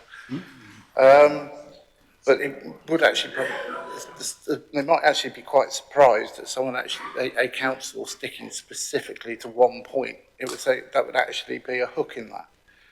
But as I've said already, if council wants to change it to Secretary, fine. But I don't think that will have as much an effect.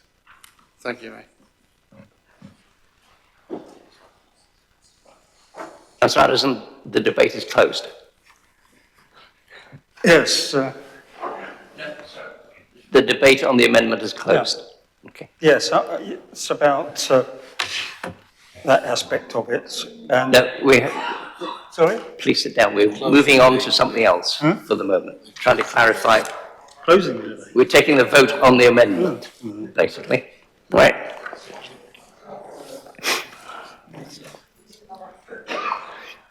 We're now voting on the amendment, right? And the amendment says that we are withdrawing the existing motion and substituting the council formally ask the new incoming Secretary of State to consider that the national scheme of delegation proposed runs contrary to the devolution agenda, both in concept and in execution, and should therefore be withdrawn.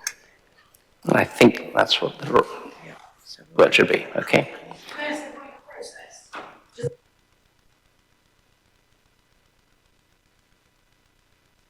No. Right. We're voting effectively on the amended motion. If that is carried, then that becomes the carried motion, right? We're now voting on the amendment. This will be conducted electronically using your microphones. Instructions are available at your seats. If you experience any difficulty in casting your vote, please raise your hand and assistance will be provided. To agree the amendment, vote yes. To oppose the amendment, vote no. To wish to abstain, select abstain. So we're voting for the amendment.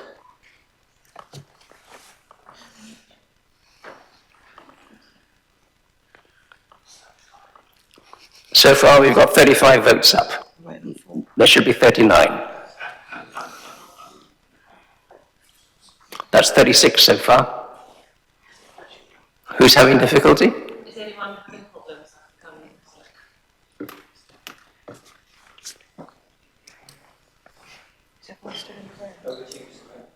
If you have voted, one of the three buttons at the bottom of your screen will have a colour.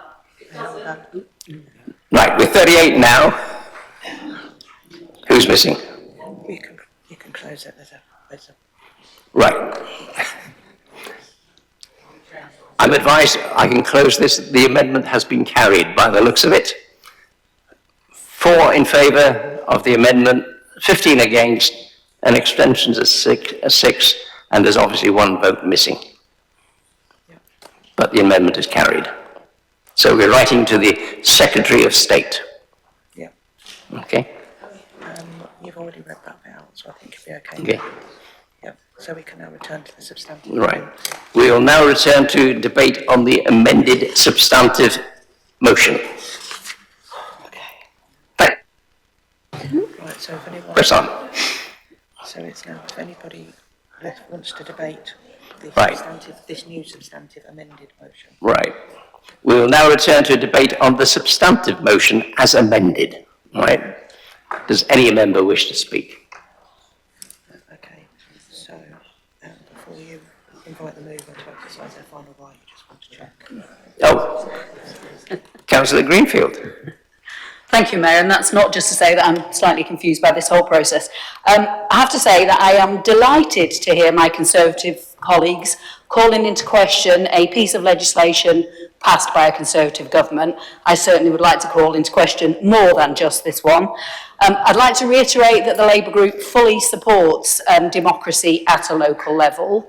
However, we do not believe the wording of this motion reflects the views of our residents, and therefore we will not be supporting it. Thank you. Well, right. Councillor Mitchell, do you wish to speak? Yes, please, thank you. So I'd just like to say that I feel that the motion is unnecessary and duplicitous of the previous motion, and that actually the objective of this motion has already been acted upon by the Leader of the Council in the letter that she wrote. I believe this is more about gaining political brownie points than the outcome that wants to be achieved. Thank you. Oh, Councillor Williams. Thank you, Mr. Mayor. I congratulate my good friend Peter Hamill there, waking up at the wrong moment. This piece of legislation to change the scheme of delegation is not from the 1990 Act passed by the Conservatives. It's not Conservative legislation. It's not under 62A of that Act. It is legislation proposed by Angela Rayner when she was Secretary of State the first time round. And that's one of the reasons why we didn't want to send this to the Secretary, amend it now that we know that the same Secretary of State who proposed this change to the scheme is the same Secretary of State we're now going to write to asking us to withdraw it. It's unlikely to be very effective, so I think it would have been better off sending it to the Prime Minister. So I'm afraid the 3 Labour contributions that suggest we're using a piece of Conservative legislation from the 1990s is inaccurate. This is a new piece of legislation made by Secretary of State at the time and the Secretary of State now. We propose this motion because, as I said earlier in the debate on delegation, that the autonomy of planning committees has continued to be eroded. There's no doubt the central government sees planning committees and the development industry to a degree sees planning committees of local councillors as a bar to development, despite the fact there are probably 1 million homes consented in this country through the planning process that have not been built. So I can't see how the planning process is a bar to development when you have so many permissions that have not been implemented. And this is micromanaging the development control process. I mean, it's not said here, but they're even saying the Development Management Committee can't have more than 13 members. Do we need a government policy that dictates how many members of a council can serve on a planning committee? Should we be micromanaged to that degree? It's ridiculous. And residents already feel that they don't have much of a voice in the planning process, and now our powers to refer things to the committee, or even the committee to be able to consider certain applications, are being further curtailed. It's a step, and there have been several steps in the planning process that are too far, but this is another one where the public's ability to influence the process is being taken away at a time when many of our residents feel that we're being forced to accept far more development than the borough and the region and the area can take, and we're getting little and less say in how it's done. And the planning councillors and the planning committees are being seen as some sort of villain in the process, and it's far from the truth. We try to represent our residents and come to fair decisions. We grant lots of planning permissions, and there are thousands of homes across Cllr and across wider Hertfordshire that are consented and not yet built. The planning process is not the issue. And for us to be punished and our residents to be further removed from the process is wrong, and we need to ask the Secretary of State. I feel now that it's going to fall on deaf ears, because I say this is the Secretary of State who thought this was a good idea in the first place. She's hardly likely to say, oh, I made a mistake, I'm going to take it back. So, but I think, right, we ought to, because it's the only weapon we've got to try and reverse this process of further muting our ability. Thank you, Mr. Mayor. Councillor Matton. Sorry, on the second, I don't think it didn't speak. Oh, can I? It's a shame, really, that that Councillor Williams hadn't said that. I appreciate why and the timing and everything, but before the amendment was voted on, because that might have made it more Mr. Mayor, clear. point of order. I'm really struggling to hear because there's a lot of noise from my right. So could you please help with that? I appreciate that. Thank you. Carry on. In the DMC meeting recently, we and it's a shame that because it was at the end of the DMC meeting, not all the councillors were there. But we had a presentation on this, and it basically is taking away, as ward councillors, our right to call things in and have a delegated process to choose, to decide on an application.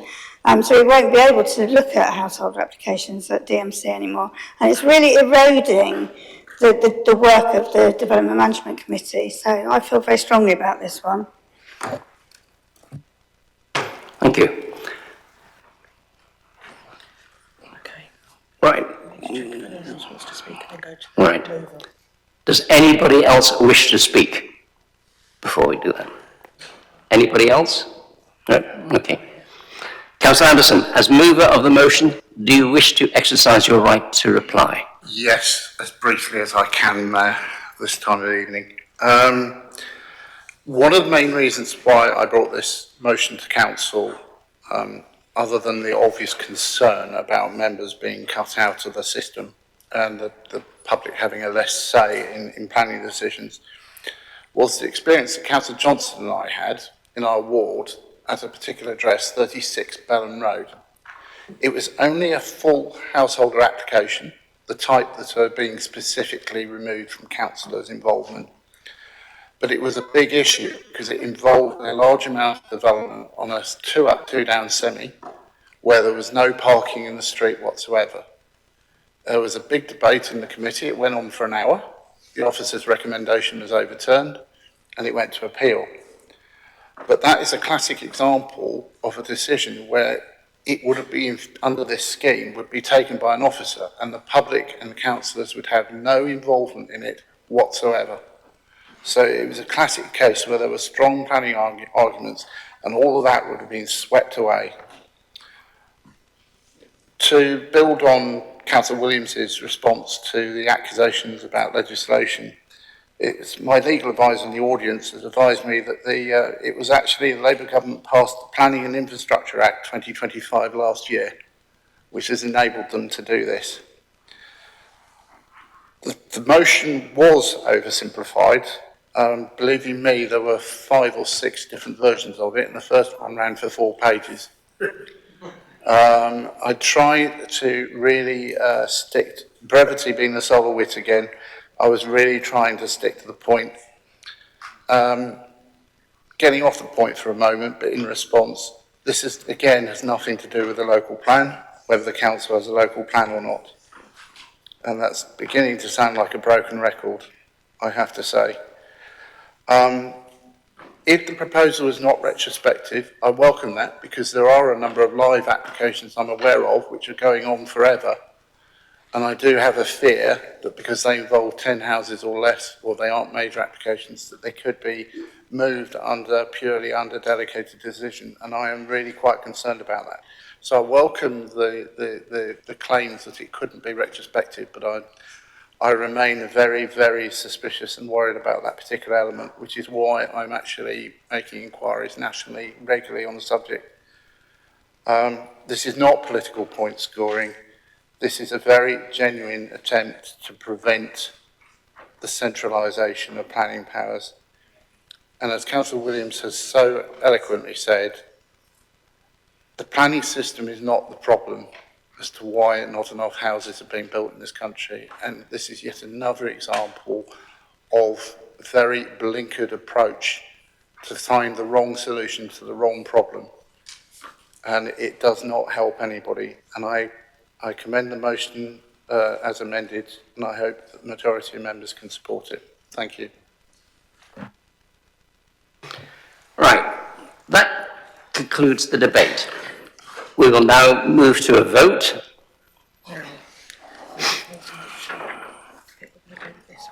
Right. Okay, right. As it appears there may not be unanimous agreement, we will proceed to a formal vote. Let me just read out what the amended vote motion sounds like. The Council formally asks the new incoming Secretary of State to consider that the national scheme of delegation proposed runs contrary to the devolution agenda, both in concept and in execution, and should therefore be withdrawn. So that's the motion. The vote will be conducted electronically using your microphones. Instructions are available at your seats, and if you experience any difficulty in casting your vote, please raise your hand and assistance will be provided. Do I need to read the rest out? To support the motion, vote yes. Opposed, vote no. If you wish to, you may select abstain. I'll hand them over to Democratic Services to conduct the vote. Abstain.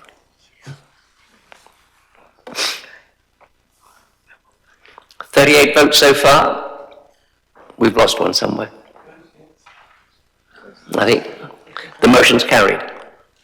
Could you just read out the numbers? Right. Those in favour, look, gone. I'm so sorry. Do bear with us. 32, 4 and 2. 32, 4 against and 2 abstentions. Right. So we're back here. Sure. Moving to item 7. Right, we're moving on to item 7. This is as bad as a DMC meeting.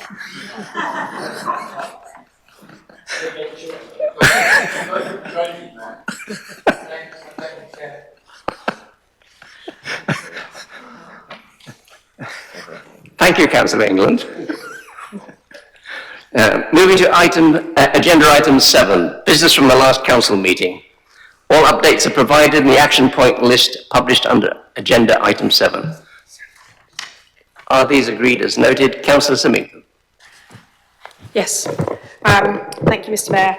I wanted to provide a verbal response to Councillor Duris as per the action plan from the last meeting.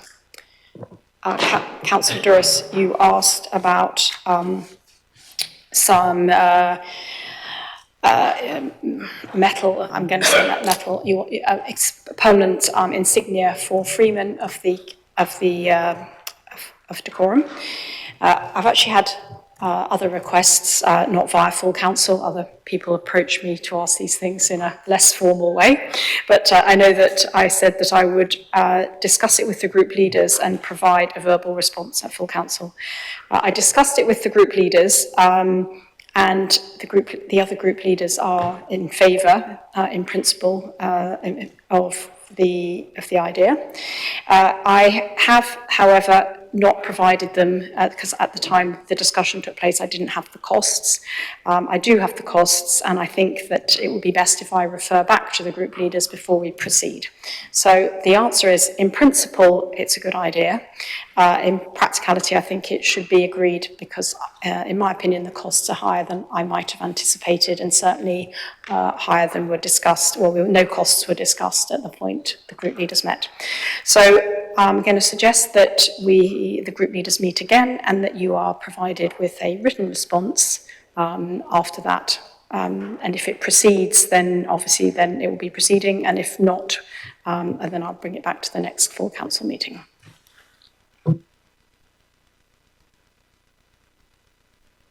Are these agreed as noted?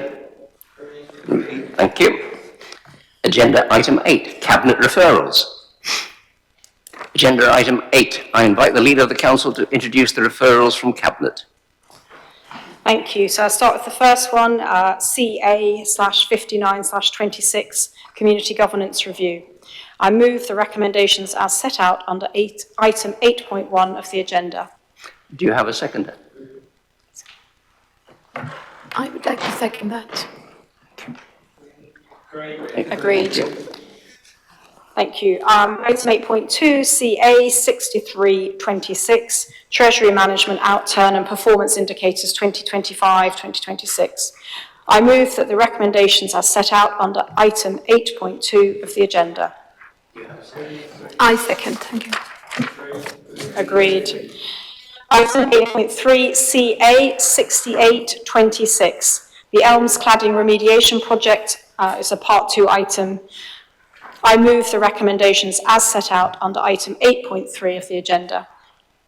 Do you have a seconder? I second that as well. Thank you.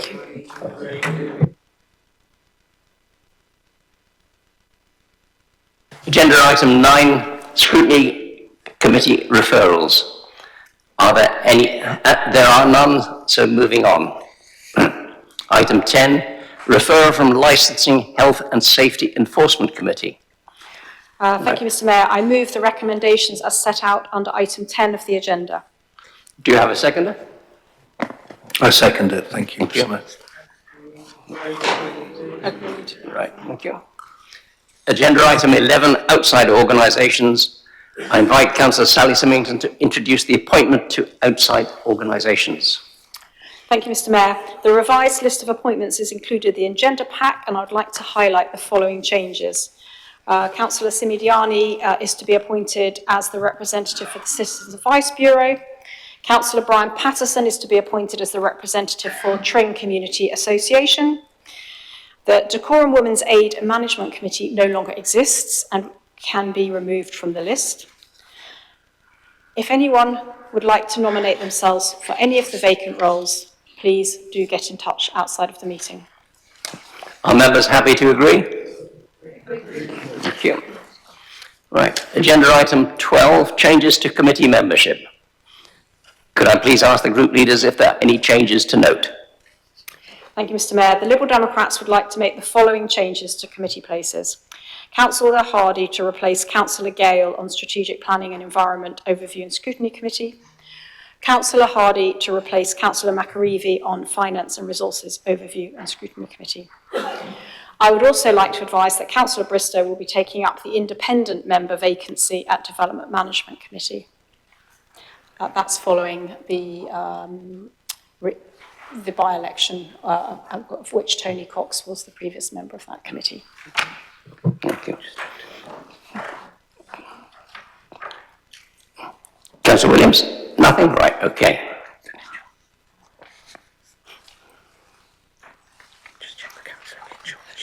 Right. Councillor Mitchell, any changes? No, no changes. Right, thank you. Right.